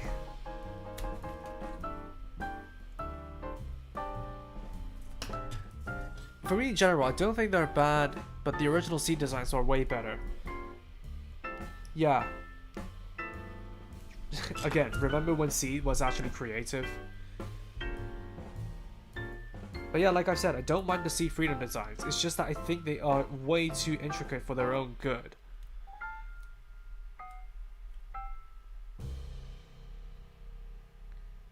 Yes. Geometric stickers aren't really my strong suit. Well, if you like a design and willing to give it a go, don't see anything wrong with it. Yeah. And by the way, I've seen like a comment that asked me whether or not I'm reviewing the Mirage frame from Gundam Seed Astray.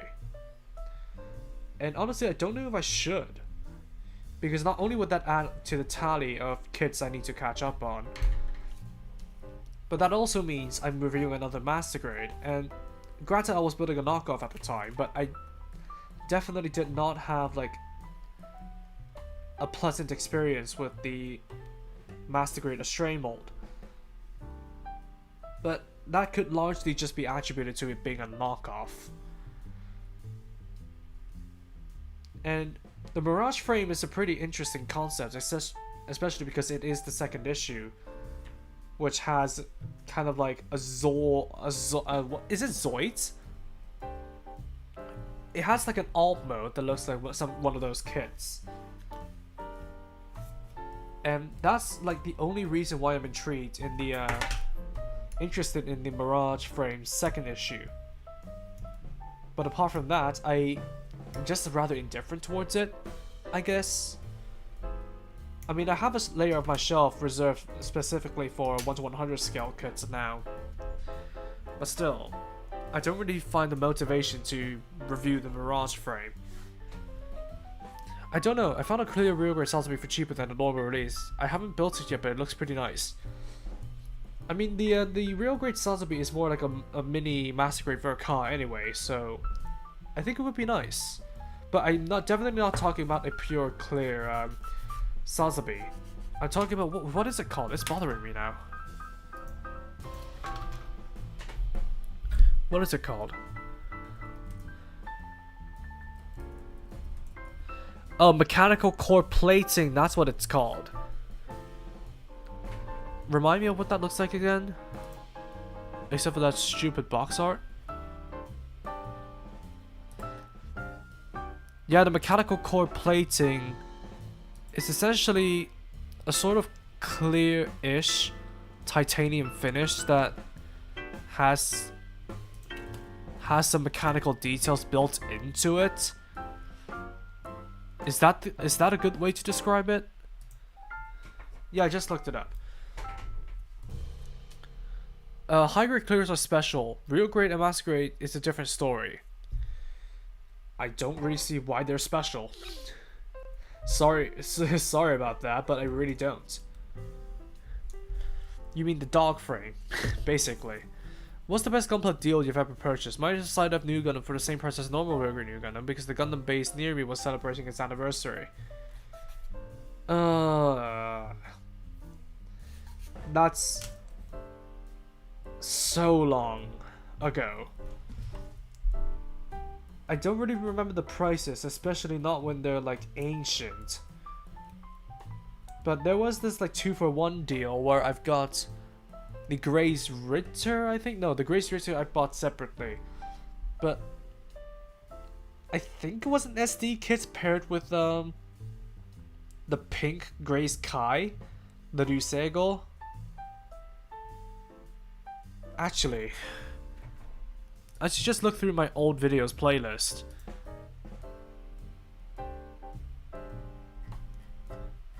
Because that would basically tell me the answer.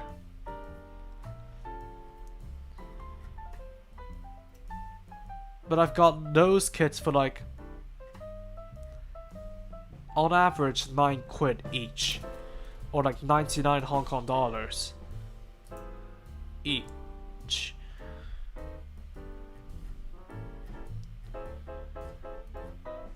It's so weird going through my old playlist, given how crappy it is. I genuinely don't remember because I only have like the new Seiko video. I definitely did not buy the Grimgeared with it. But that day I was there to buy the Barbatos 6th form when it first came out. That was 9 years ago? Jesus. Yeah. I think a Massacre Baku would sell very well. I think based on the Mirage frame it will. Because people really want like more unique kits at this point. Well, at least for me. And that's like why the G Quux was a bit of a shock to me. Just because it deviated so far from the Gundam conventions. I mean, I'm surprised we still don't have an Astray Goldframe Amaterasu kit. It's somewhat different. And I think maybe it's just because it's too different compared to the original Goldframe. And with that said,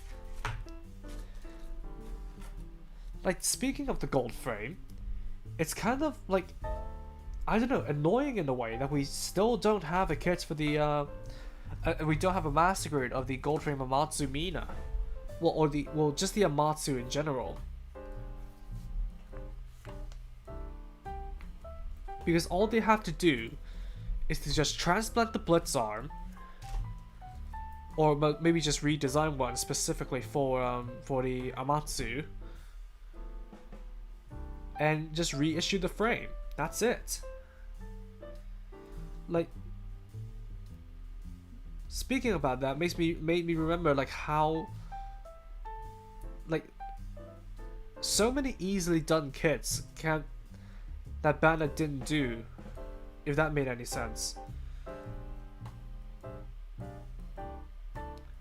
Like, there's money on the table and they're not taking advantage of it. It's like chrome underpainting on the clear parts. Ah, that's what the mechanical core thing is. No wonder it looks so premium then.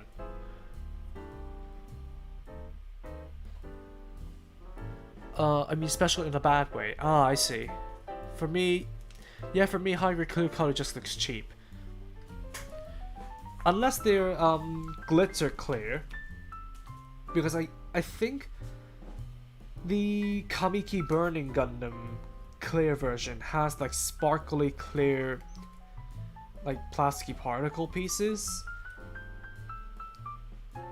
and especially if you talk about the dive into dimension clear stuff for anything build divers, then I think that has more of a justifiable reason to exist.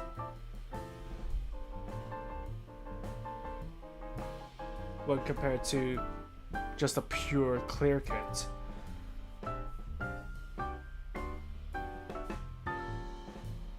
Wait.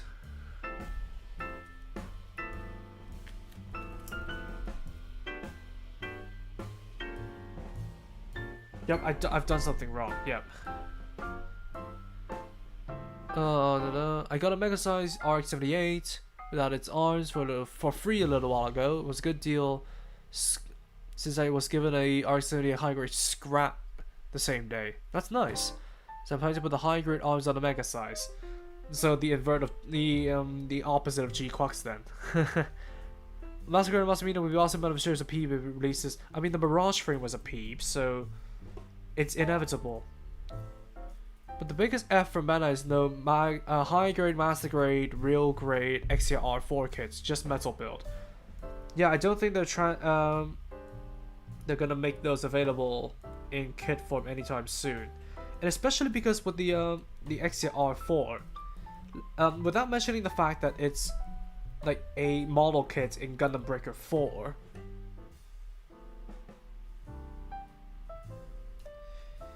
It's basically a modified Exia Repair 3 with just an extension on the back skirt and a different backpack for holding a modified version of the Quanta's shield and a different left arm. So they only need to modify what they have for the Exia R3 a little bit, then they'll be ready to put on an R4.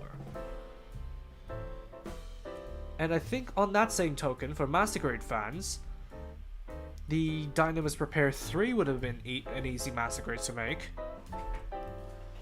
I was passed up the Evangelion kits sets for $3 a piece. I didn't know much about them when I first started building, or how much they retailed for at the time. Is that voice to text typing again? But Eva kits for $3 a piece, that's a massive steal, mate. Really tempted to get a real good strike on them and attempt to fix the inner frame. By fix, I mean tightening the inner frame with glue. I've done that for my Akatsuki and it's not lasting long. But given that the real grade strike is a far lighter kit compared to the Akatsuki, I think it should go well.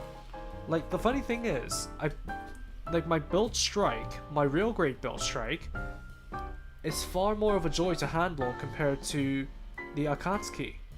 And I think it's no small part thanks to it being a far lighter kit compared to the Akatsuki. I thought there was a premium Bandai of the gold frame. I could be wrong though. I mean, I wouldn't be surprised. I think there is a premium Bandai kit of the gold frame, the standard gold frame in master grade form, but the Amatsu is just gone to the wind. And especially because they've released a lot of different like red and blue frame variants that just really rubs salt in the wound. Because they've made the red frame Kai, they've made the red frame Red Dragon, they made the blue frame second revised, the blue frame D, and I think the vanilla variants exist out there somewhere as well. And now that they're making the Liberty a straight red frame, And also they've made the Mirage frame. So the green frame and gold frame in Master Grade, they've just completely been shafted. It's like Bandai has like a special aversion to them, as like or something like that. Just make a real great gym frame and print money, just like how they did the Zaku and the high mobility type. I thought there was a premium band.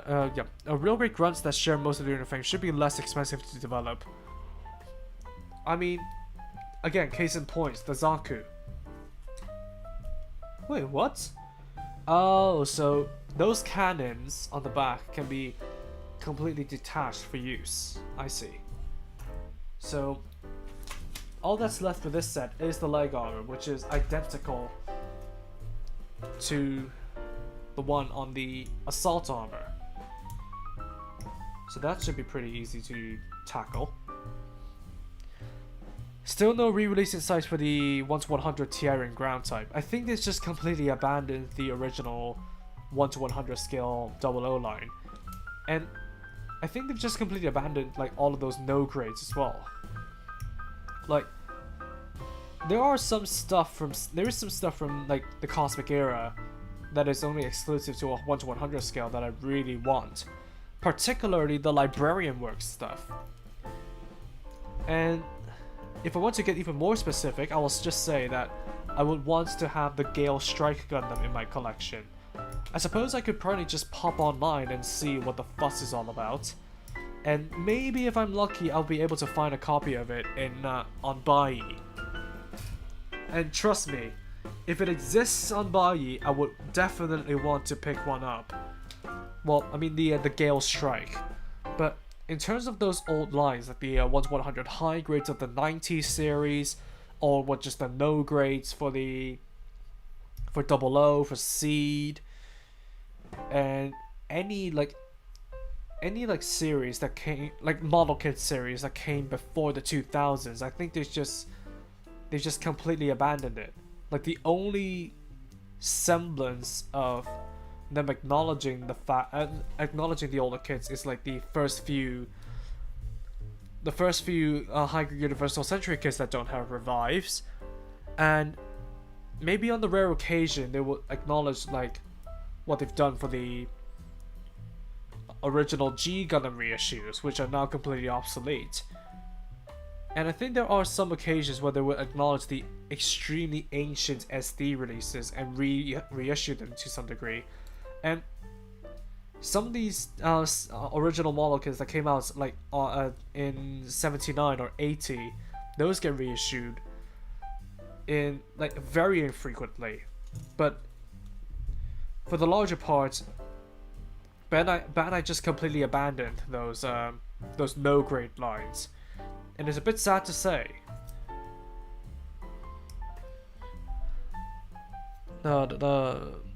My favorite Astray is the standard gold frame and turn red from a design point of view.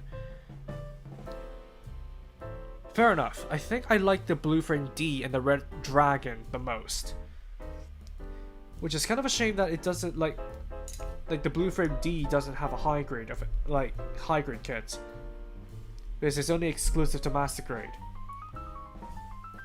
Maybe purchasing the Mirage frame will be more of an excuse for me to buy something that accompanies it, but I'm not familiar enough with Seed Astray to know whether or not it's a good complementary piece. The Zeta Plus A1 is now a Gundam based exclusive kit. Wait, did that just come out? Like that news? Did that news just come out or something? Wait, which scale do you mean? The Master Grade or the High Grade? Yeah, kinda, but they didn't make a Real Grade Zaku 1 or Real Grade Goof if they make a 2.0. But if they make a 2.0... Well, I mean, they've milked the Real Grade Zaku mold for quite a while. Especially with the high mobility types. So I don't know how likely it is for them to make a revive Real Grade Zaku. Master Grade. Okay then.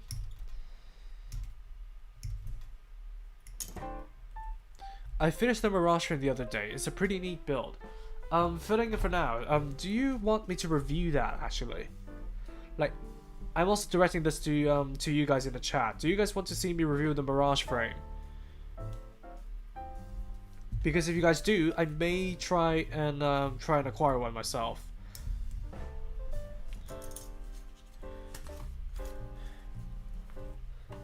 I really need to try some of the FRS kits one day, specifically the Kamen Rider FRS. I'm quite fond of the franchise. I never understood the appeal of Kamen Rider, but hey, if the appeal of that series prompted you to want the model kits, then go for it. I don't think they've made many, if at all, new Kamen Rider kits since the early 2020s, and I don't think they've made any new ones recently, nor ever reissued them. Correct me if I'm wrong about about that.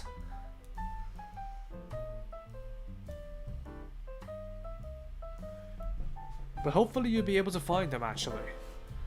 Sure, more Stray is always nice. Fair enough. Are there any, like, no, there are no stickers for the leg armor, so you can just plug these in and set them aside. And I'm not going to be equipping these until I get to finally doing the Operation Galliarest Gundam Geminis Unit 1. I'm going to be doing that on stream. And since we're pushing 2 hours and 35 minutes, I'm gonna see how time is after finishing up the missile pod for the ground heavy equipment. Comparing it and a standard Massacred Astray frame could make for a good video. Unfortunately, I don't have any of those. Like, I've only recently started to collect like a handful of master grades. So I don't know, maybe it would make it would put my inner child to peace, knowing that I built an actually good master grade Astray, given my experience with the extremely crappy knockoff that that's one of the only builds I have never finished in the past, and whatever that's left of it is just completely like demolished because we were children and we still thought that model kits were toys that just need to be assembled. Obviously now I know better, but back in the day, we be children, you know?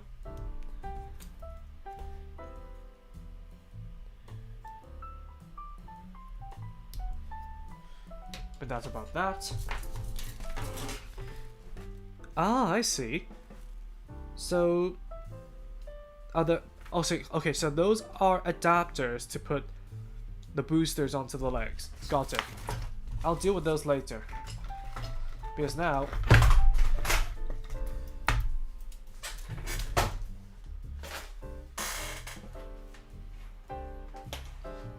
I'm going to be moving on to the ground heavy equipment.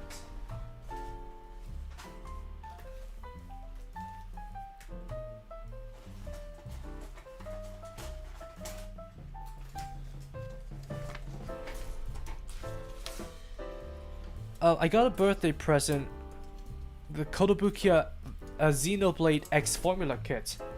I've heard of Xenoblade before, but I haven't seen the designs, but hopefully you enjoyed that. I'm just actually gonna look it up now. Xenoblade X Formula.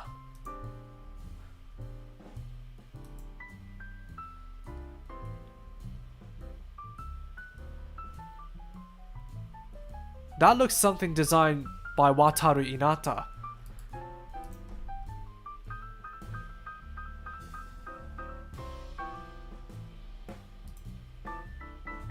Wait, it's in Smash? Wait, who designed it? Who designed it? Because it actually looks like an armored core. It looks like an armored core, and the what is that one extra that holds a two-handed blade from G Witch? It looks very similar. Hey, Irfan, like, what? Having animal features doesn't make me a furry. You have to be like be a full standing animal to be considered a furry, I think. But if this makes you feel better, then I'll stick with this. Takayuki Yanase made all of the Xenoblade X Mech designs. Ah, sorry, Mace. Sorry. It took me a little bit to catch up. So I suppose Yanase. Wait a minute. Did Yanase design that one mech I was thinking about?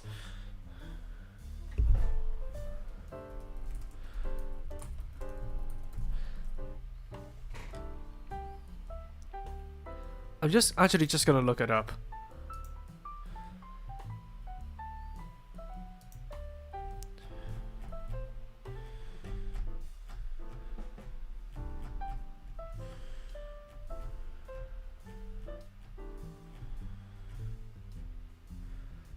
Oh, the Zavalvi. Yanase did design that.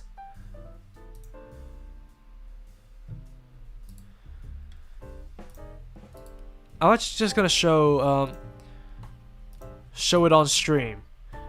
Save image as.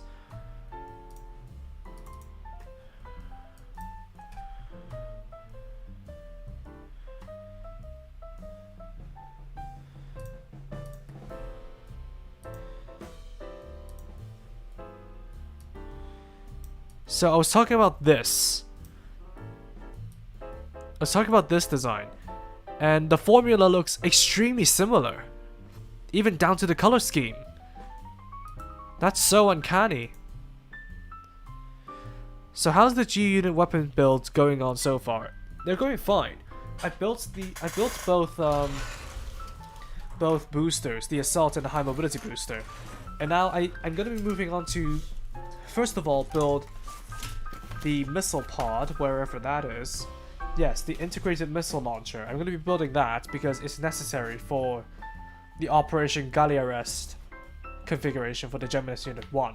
But if time allows for it, I'm going to be snipping off all the parts and building the rest of this set.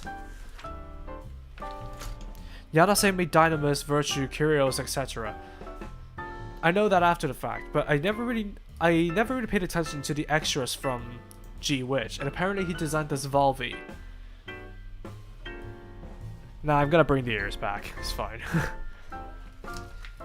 So let me just get these situated and move on.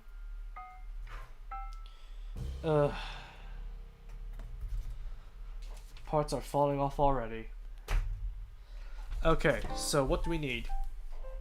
It's only this one page, so hopefully time will be on our side. Oh, I built a Daban powered red last year and it was awful. Oh, wait, is that powered red? No, I don't think there's a powered red master grade, but I know there's a powered red high res kit. Filling it for now. Is that what you mean by that? What do I need? WC 1, 10, 9, 11, and 5. 5. 15. But yeah, the build is going well so far. And by the way, I may have missed it from chat, but do you guys like this lighting? Like, is it better compared to my previous streams? Because I'm still trying to mess around with it until I can finally settle on a semi-permanent stream setup. Lighting looks fine to me. That's good then. That's a lot of weapons to build at once. Yeah, it's a lot of weapons to build. But all of this is just the setup for, like I said, the Geminis. The lighting looks better today compared to yesterday. That's good then. What is it? Yeah, I don't remember if it's based on the high res or the metal build. If it's based on the high res, then no, I don't really have any ground to stand on either way. But I think it would be more logical if it's based on the high res. Where is 11? 11's over here, and I need 15 as well. Looks great, but there was some glare in the manual earlier when you had it higher up. I see. I'll try to avoid that if I can. Like, that's like part of the point of this this impromptu stream, to get these done and to experiment more with the setup, so that I can eventually settle into a set of settings and configurations. But maybe if I'm not doing a build stream, maybe if I'm doing like a discussion stream, things will be different. Oh wait, WE.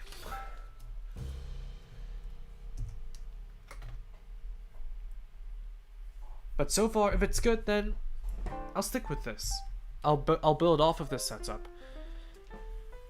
Oh yeah, saw some new stuff at my local Hobby Lobby. High grades of the Ailstrike Revive, Nobel Berserker, Sharzaku 2, Lupus Rex, and Gion Ultron. Didn't get any as I want to wait and see what else they get.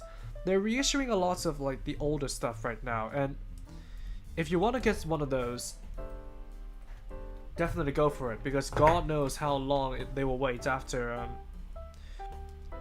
like before they reissue them again.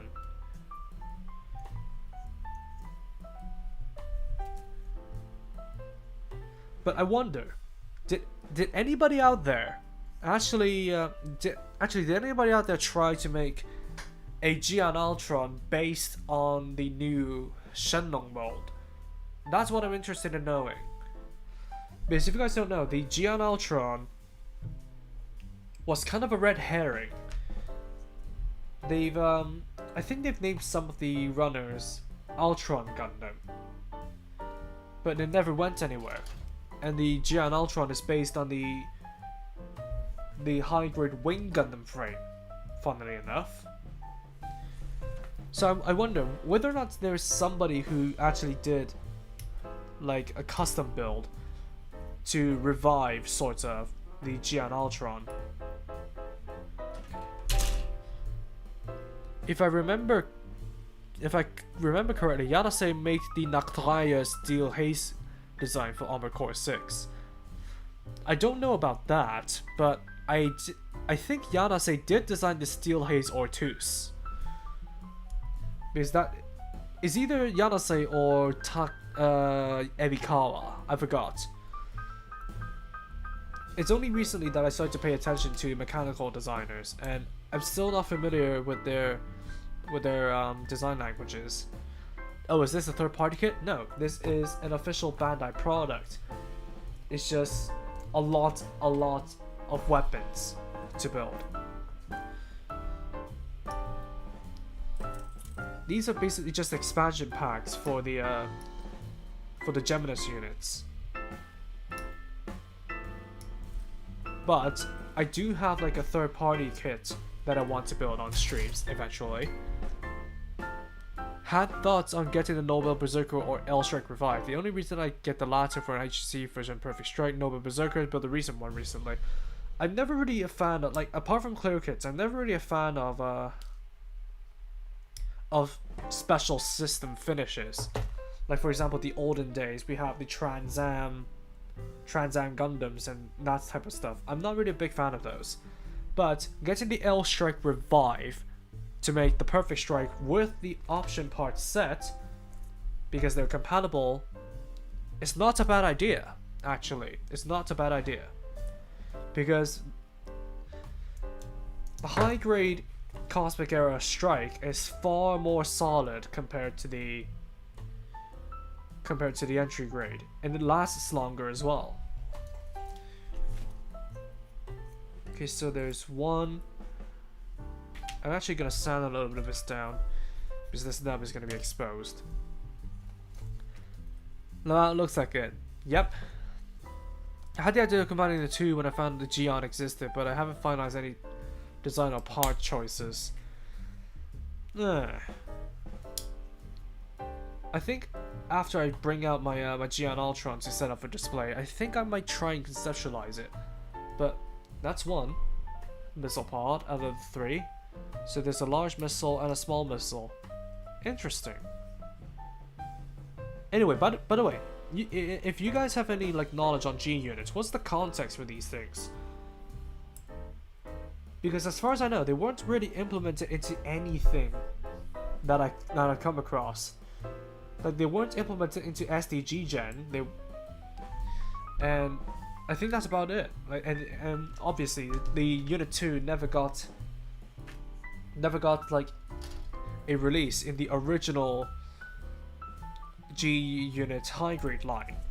So this design would have never seen the light of day until whenever they released this pack. I had the idea of yeah, I kind of want to get the a high grade Cosmic Era Dagger L for the spare L Striker if I make the perfect strike, just so I don't have a spare L Striker just lying around. Fair enough. That's fair enough. Trans Am kits are ugly besides the real great Trans Am clear ones. I mean, the original ones weren't half bad, but if I could, I would rather get the standard versions instead of the Trans Am versions. I'm actually gonna pull up Schizophonic's review.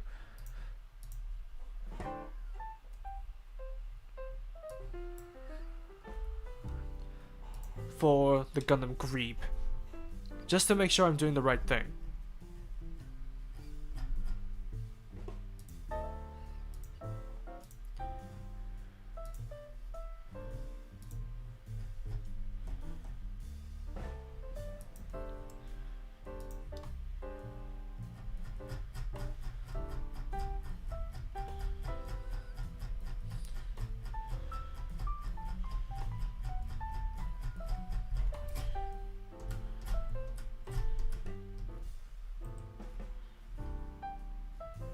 Okay, I pulled it up now.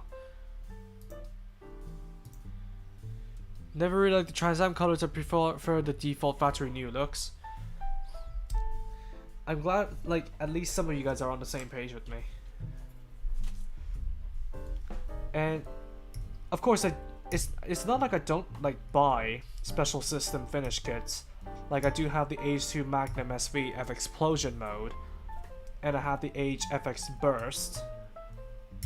I have a Trans Am Virtue. And what else do I have that's a special system? I have the Higher Than Sky Phase 00 Sky. I think that's about it.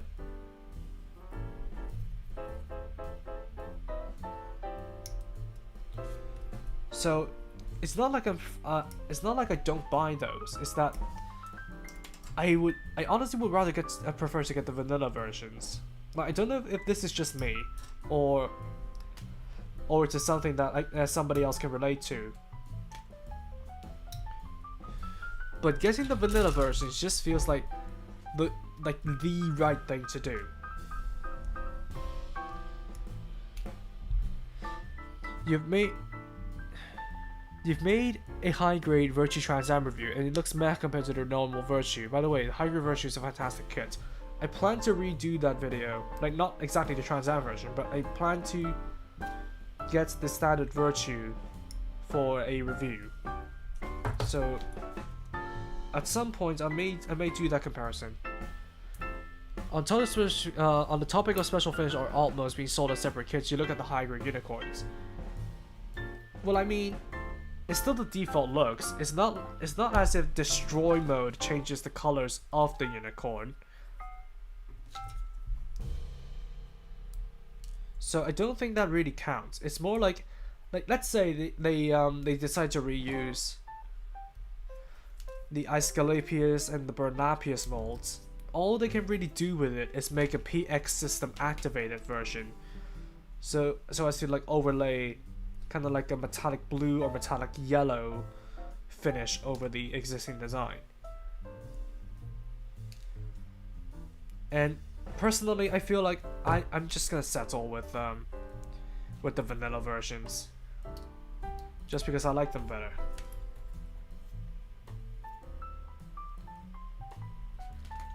High grade Virtue is a must buy high grade in my opinion. I mean, even if it's a must buy, I don't think that I would prioritize it for now. Just because I have so many old kits that I want to get through from my actual backlog. I live near the US Gundam base, so I foresee a lot of clear metallic kits in my future. Is it the pop-up one in Chicago? Or is it like a permanent fixture?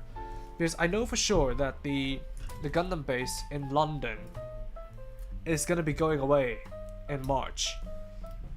So if anything, I want to visit it one more time before it goes. But I don't know about the one in Chicago or any of the pop-up ones that they've done all over the world.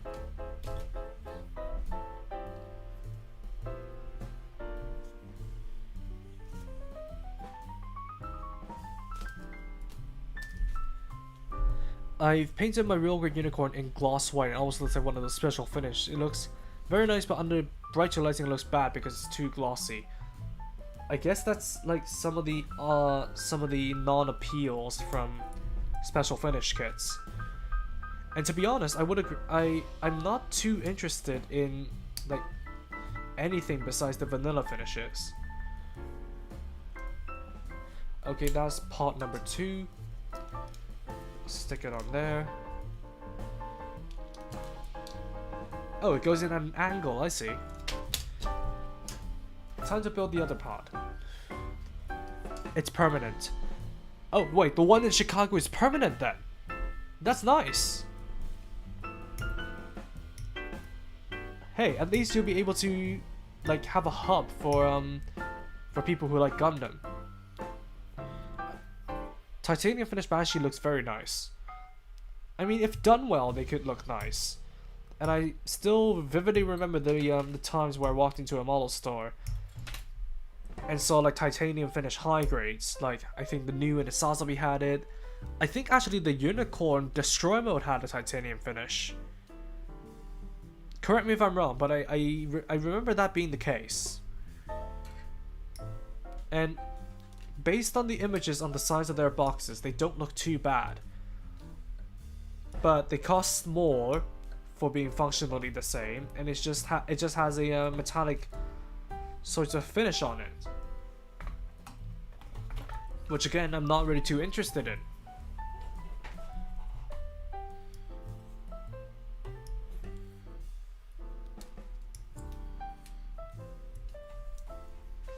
But to be honest, if I had to get like a special version kits, I'd rather get those opaque ones, like titanium finish, like a lot of different sorts of metallic finishes, rather than clear kits, because at least they look similar to their vanilla counterparts.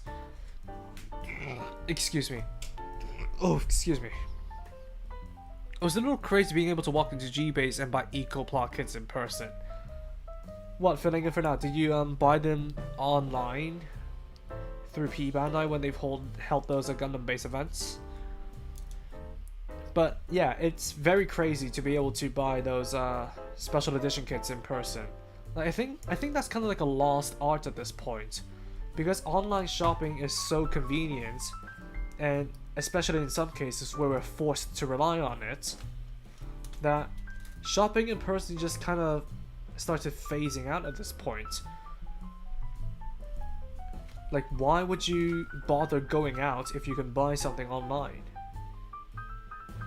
And that's kind of like another reason why we like lack interaction, because if you're buying like something that's based on a hobby that you really enjoy, then if you're actually going into a store with people who actually like that stuff, you'll have the opportunity to talk with them about it.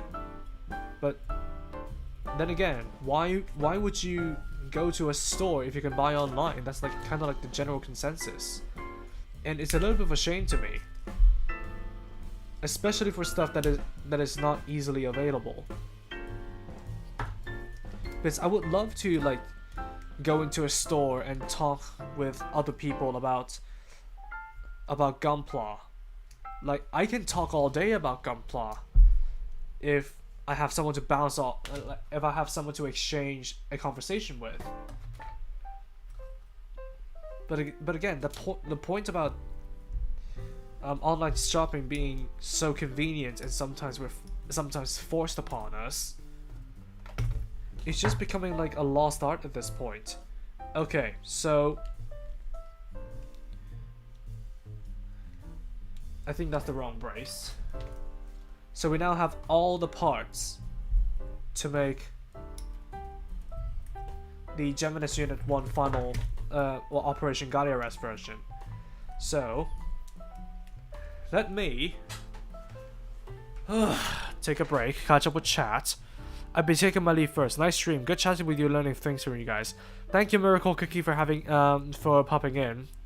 Hope you have a nice rest of your day. P-Band Night drops and the pop-up tours they did. Ah, I see. True. Having the Chicago area gunpla group has done wonders for my mental health. I wish we had that type of stuff as well. I'm hopeful that the Chicago Gundam base can lead to more spread across America. Yeah, because it's gonna be a pain to just travel to Chicago for the Gundam base, isn't it? Like, especially with how large America is.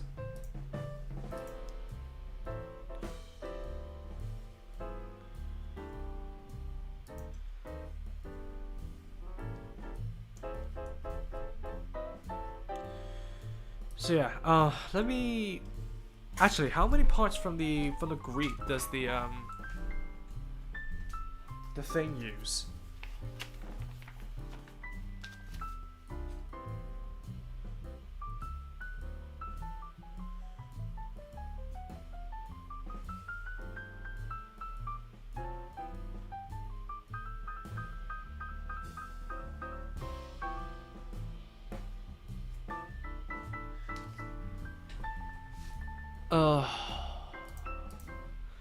Let me see. So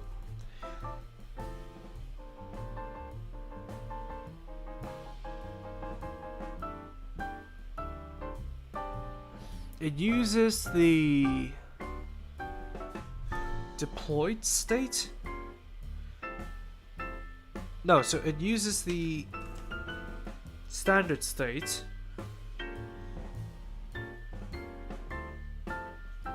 Okay, I'm actually just gonna go with it. Back to the Gundam Greep. It's like 2 minutes from the airport, so that's kind of nice. Wait, Chicago Airport? Nice. Okay, so what I need is...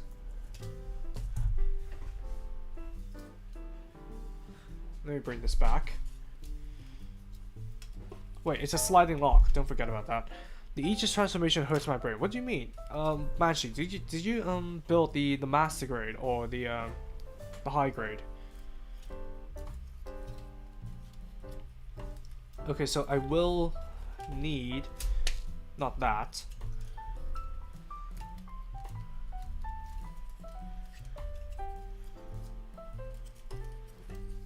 So I will need the canopy.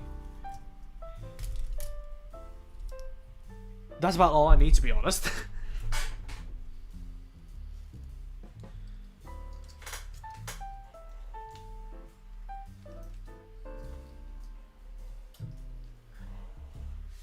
So I'll need this. I'll need D1 and the 20s.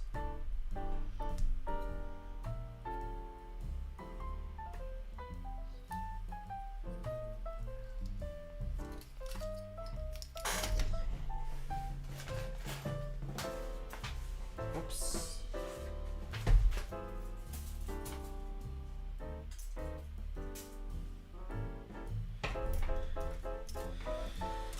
My apologies.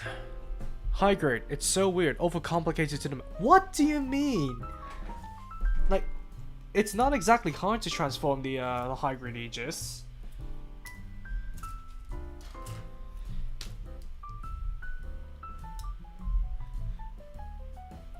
Wait, so it does have a custom beam cannon part.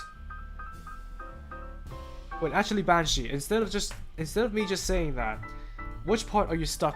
Which part is confusing to you? Let me actually try and help you out. Instead of just saying what.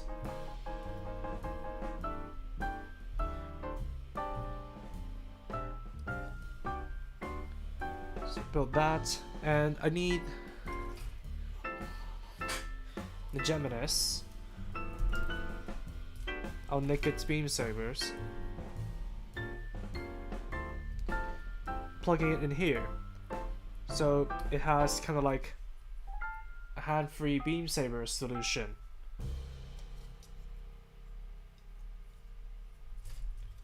Oh wait, I need to take this off.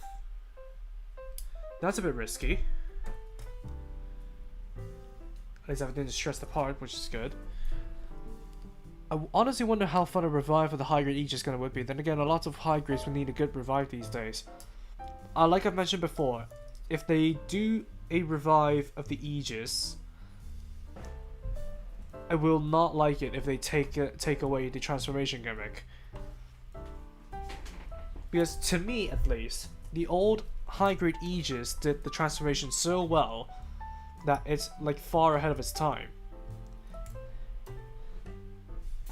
And if they take that away from us for a parts former, it will be a little bit sour. I would definitely feel a little bit sour about it. But then again, they will have to re-engineer a completely different frame for it. Because the frame for the Buster and Duel is the X100 frame. And the Aegis is the X300 frame. So they'll have to make a new frame either way, and if it means the X300 frame is going to be made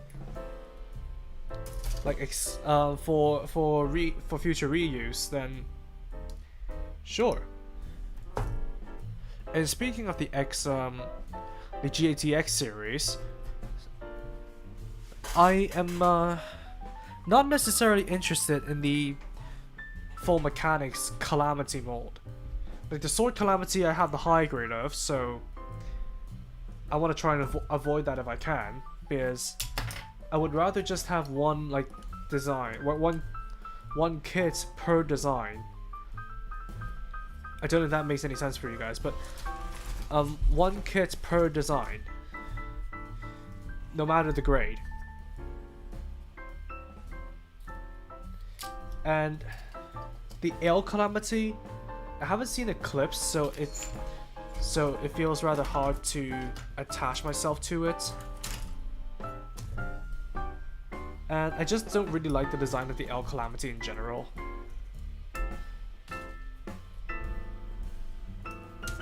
Yes, so no El Calamity? No. Unfortunately not. And don't ask me about the Boost Raider, I don't really like that either. Oh, this is empty. Nice. Problem with the El Calamity is the coloration.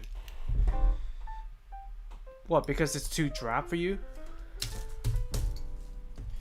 Okay, so I'll have to remove this. I'll see if I can make do with the trigger finger hand, because I genuinely have no idea where the other hands are.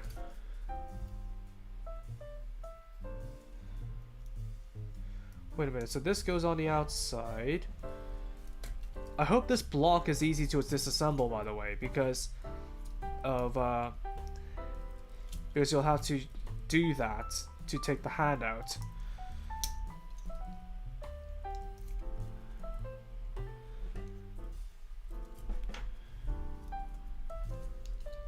Try and close it in. Yeah, it doesn't seem like I can make do with the trigger finger hand. Unless I'm just doing something wrong. Let me actually take a closer look. Still no full mechanics Blau Calamity in sight. Yeah, I don't think that's gonna be it. That's gonna be made into a kit. let me actually just take off the hand and do it. So this would go in, and this should probably go in like this. There we go. And close the hand in like this. So I can just make do with the trigger finger hand. Let me well, I'm gonna head out to tend to the pets while watching some Looney Tunes. Hope the rest of the build and stream goes well, MJ. Thank you, Jake Demon. Have a nice day yourself.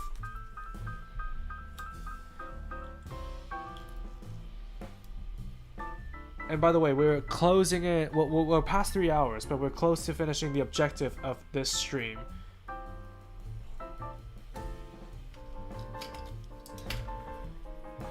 So this goes in here.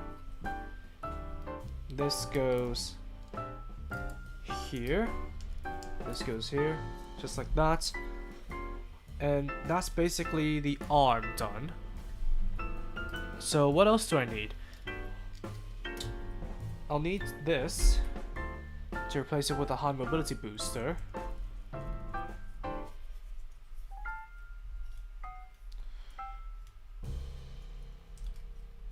This is going to be a bit of a problem, just because everything is so big.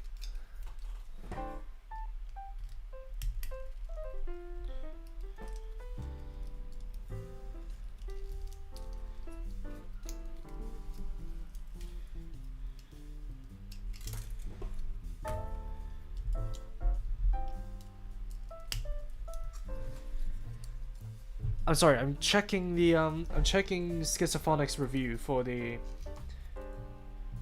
Gundam Greep, just to make sure I get all the parts right.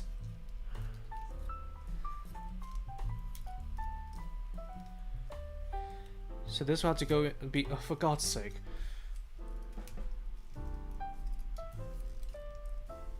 Go in like this. That's the arm done. Well, well, the shield disassembled itself for me. Thank God. Okay, so I will have to bring this. It goes on the bottom. No, the instruction manual doesn't tell you how to build this configuration, by the way. This goes there, and this goes... Wait a minute, can I move all of these? Yes, I can move all of these. So I can just combine the backpacks like that. And then stick it into the Geminis. That's that then. And put on the leg gear for the high mobility.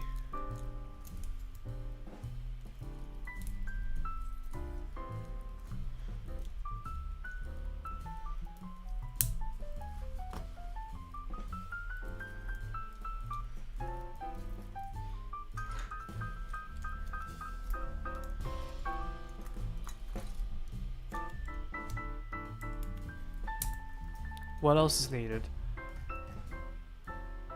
And I'll just have to mount the missile pod. Well, the right shoulder needs the assault shoulder pad. So I'll just do that.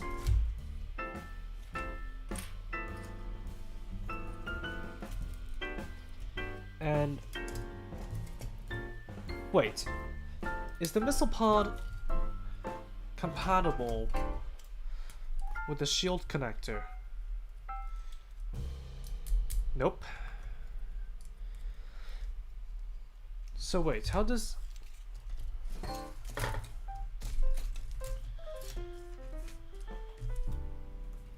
How does one mount... Oh, WE16. Right, so... That's the Geminis parts. Where's my nippers? There we go. 16 would be the brace for the missile pod. There we go. Now combine everything back together. which is gonna be far harder than I thought.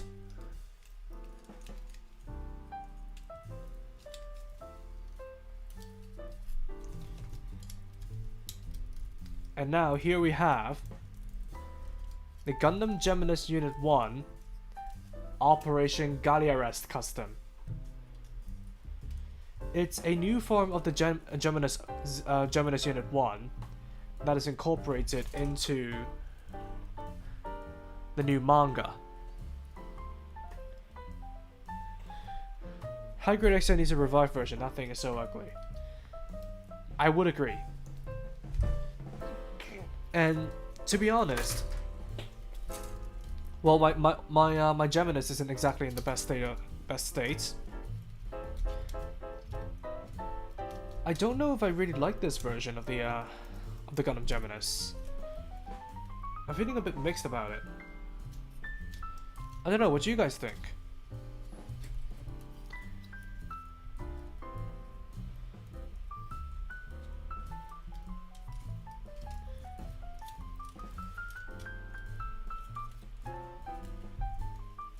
I'm just gonna set it here while I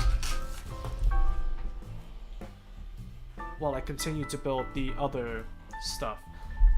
So we have the cannon with the beam sabers in here for the left arm, one booster, a high mobility booster, the assault booster over here, missile launchers, some guns in the back, and boosters in the back. I think the turbine thing on the one side looks interesting. Yeah, it definitely is. And if I have to guess, this is some type of patchwork design that they've came up with, so that Odin Barnett could get back onto the battlefield. I would assume. Yep, there it goes again. I would assume that the Gundam Greep would be terribly damaged in the final battle. That's why they had to bring the Gundam Geminis Unit 1 back out and put all the parts possible onto it. I'm guessing. I haven't read the Operation Galliarest manga, but honestly, this, I don't know anything. I don't know about this. I'm feeling a bit mixed, but with that,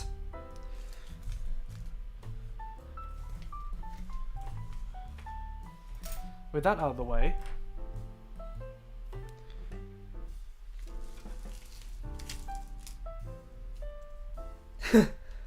yeah, with that out of the way, I'm gonna build anything that doesn't involve the main body of this set and call it a day.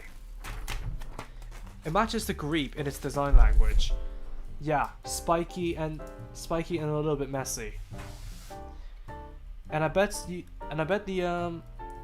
cannons on the back will have to be the legs. It can stand pretty well, but I don't know for how long. And yep, the rear cannons are acting like pods on the back to support it. Can't wait for the Neo Zeon build stream. Nah, not happening. Not only because the Neo Zeon is very tough to find nowadays,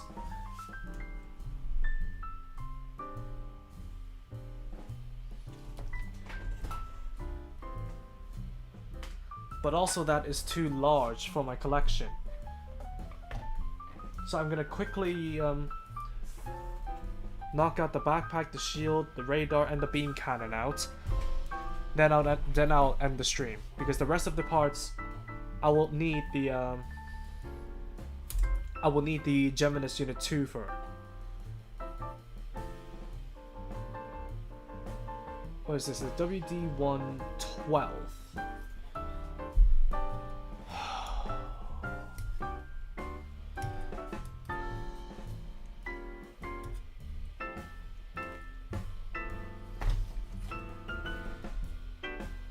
So I hope the best of both worlds scenario, we can transform it on its own, but you can mount parts on a transformation block to make it more stable. Hopefully so, actually. It's kind of like the real grade the original real grade RX-78-2, where you have the transformable core block and the non-transformable core block. Painting the Neo Zeon sounds like a lot of fun. It doesn't. Truthfully, it doesn't.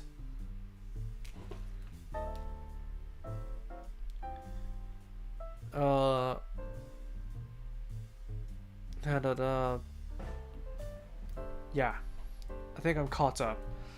But painting the Neo Zeon, no thank you. It's about 86 centimeters tall. So I don't think there would be any chance of me reviewing that.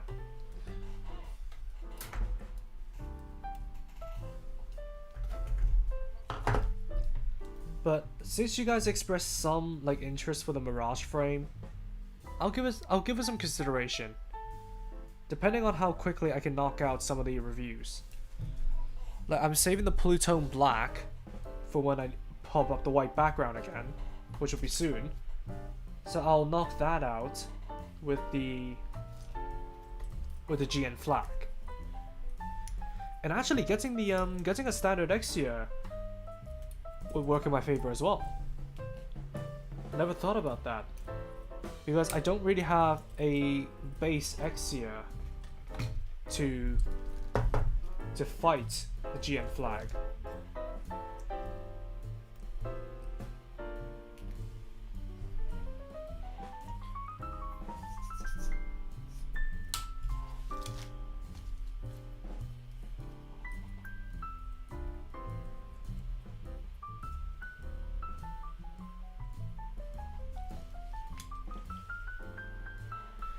SDB. Oh, okay.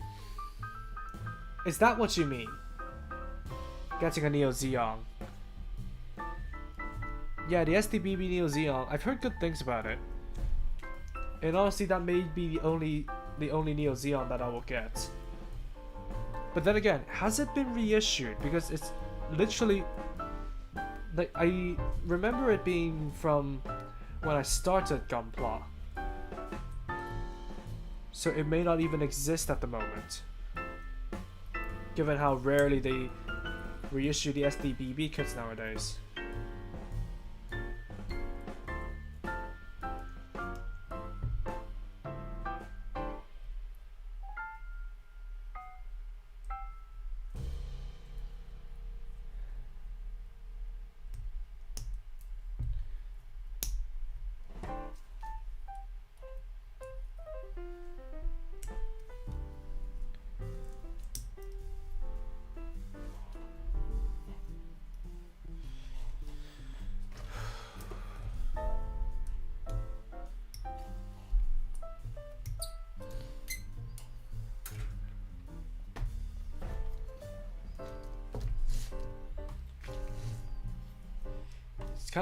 Also kind of surprised that the ground type shield, the Geminis Unit 2 ground type shield, is just like one plank of plastic and that's it.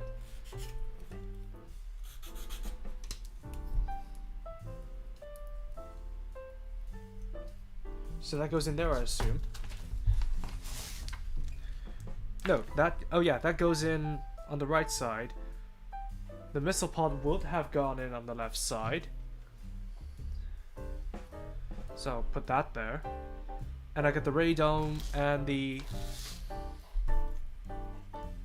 Yeah, I get the radar and the beam cannon done, and then I'll end the stream.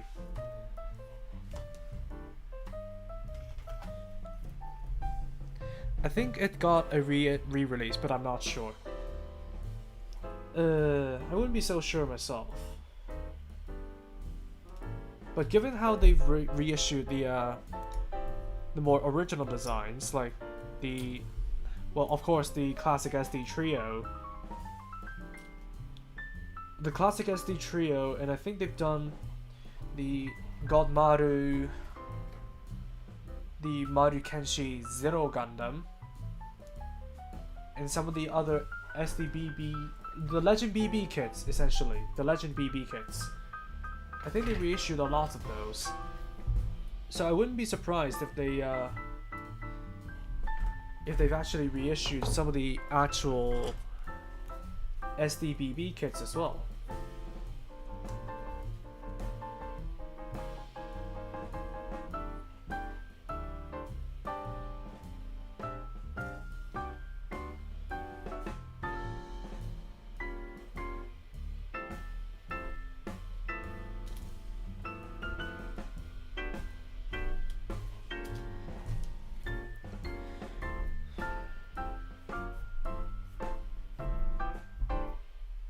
yeah, I'm kind of out of stuff to talk about. I'm sorry.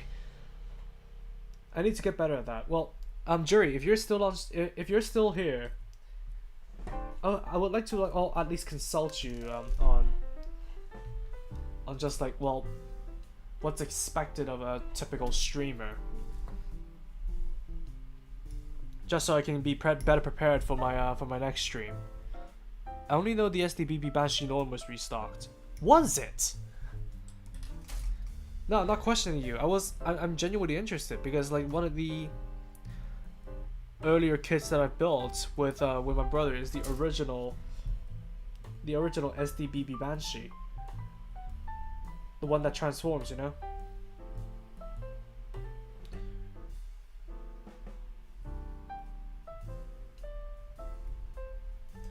Okay. That's that. That's it? That's it for the radar? Wait a sec. A little bit suspicious about it. The SDBB unicorn molds are top notch. Oh, it goes into the shoulder, so okay then. Set that aside. Wow. Wow, look at this. The gun has so many stickers. Look at this, just 6 stickers for all of that.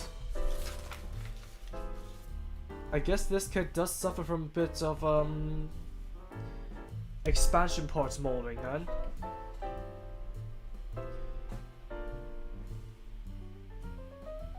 And the part that I accidentally cut out isn't even for what I want to build. Great. Well, at least it's simple to build, so no, I'm not complaining. Not complaining too much anyway.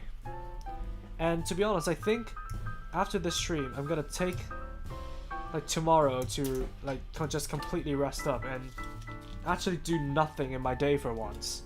Maybe I'll get some footage of either the Greep or the Leon done, but no guarantees. And just maybe no, I will just do nothing for once. But if I do put out a video tomorrow, it will be about the pivots and the changes that I want to experiment with on the channel.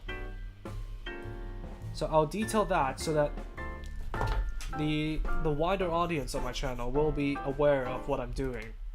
Because even though with about almost 19,000 subscribers, I don't really there's only like at most 30 concurrent viewers on my streams. So I doubt the broader audience in my subscriber count has any idea of like me going back to streaming and having an avatar, wanting to switch up like my scripts and whatnot. So I'll detail that all in a simple video. So that may be coming out tomorrow. And after that, I think I'm just gonna rest up for a while, because I'm gonna have like 5 days of work coming up after Wednesday. So with that said, I don't know if there's gonna be another stream until I have another weekend off, but hopefully, because there are some kits that I really want to build, I'm gonna be streaming on the next cluster of days off, which is going to be next Tuesday, Wednesday, and Thursday. Among one of those days, I may be streaming, but it's hard to tell at the moment. I'll see how things go, and then we can decide from there.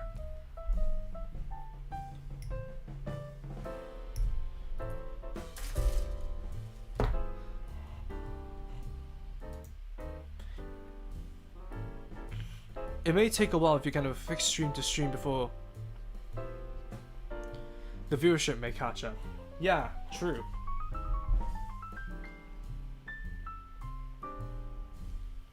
But then again, the challenge is I don't have a set few days off. So I cannot say like, well, I'll just stream every Saturday or something like that, because that's literally impossible for me. Granted, I can ask my managers to maybe maybe shift my rest days around and allow me to have like every weekend off, but at the same time that would completely mess with my the rota I'm used to. So I don't know if it's really worth it. Something has to give. But I'll see if I want to settle, like, fully settle back into streaming. Because I do really enjoy interacting with you guys.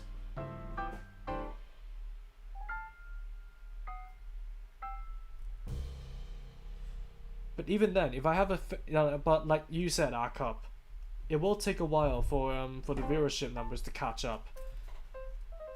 Even if I do have a fixed time for streaming. So I'll see.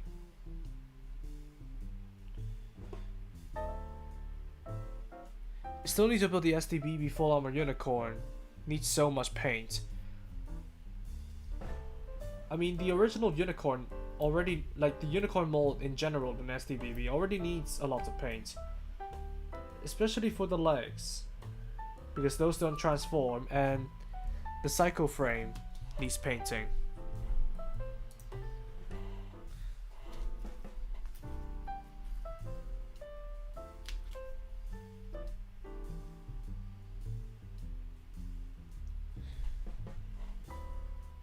And I think if there's one thing that I need to work on is my my camera angling, because I think I built stuff out of shot.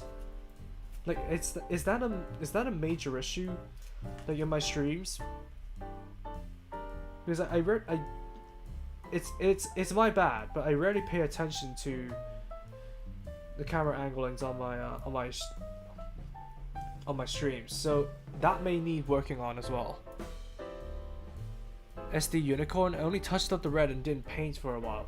Oh crap.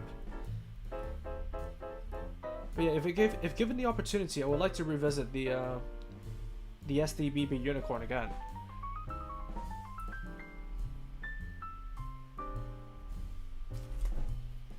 Ah, so the Gundam eye looking things are for sensors on the gun. I see. It's as if the gun itself actually has its own eyes.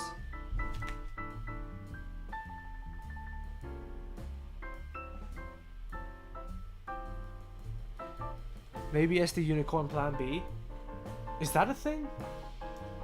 Is the Unicorn Gundam Perfectibility a made into an SDBB kit? And I don't mean the god-awful red and green version, I mean just the standard Unicorn Gundam Perfectibility.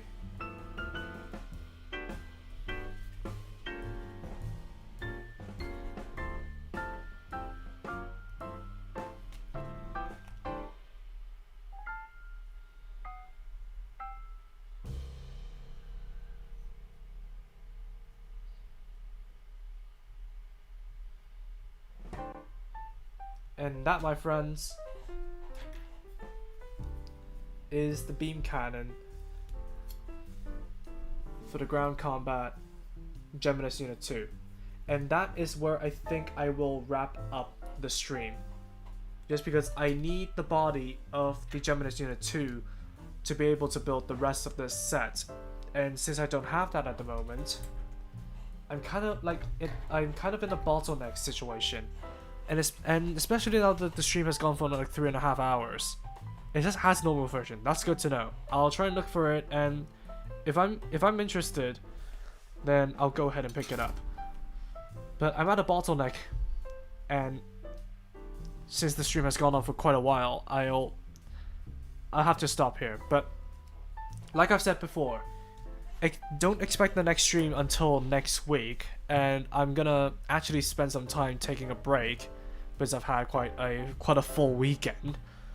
But thank you all so much for popping by, and thank you all. I still want to thank you all so much for accepting this new face of mine, and yeah, thank you all so much for popping by, and I'll see you guys later on. Hope you guys have a good night. Bye bye.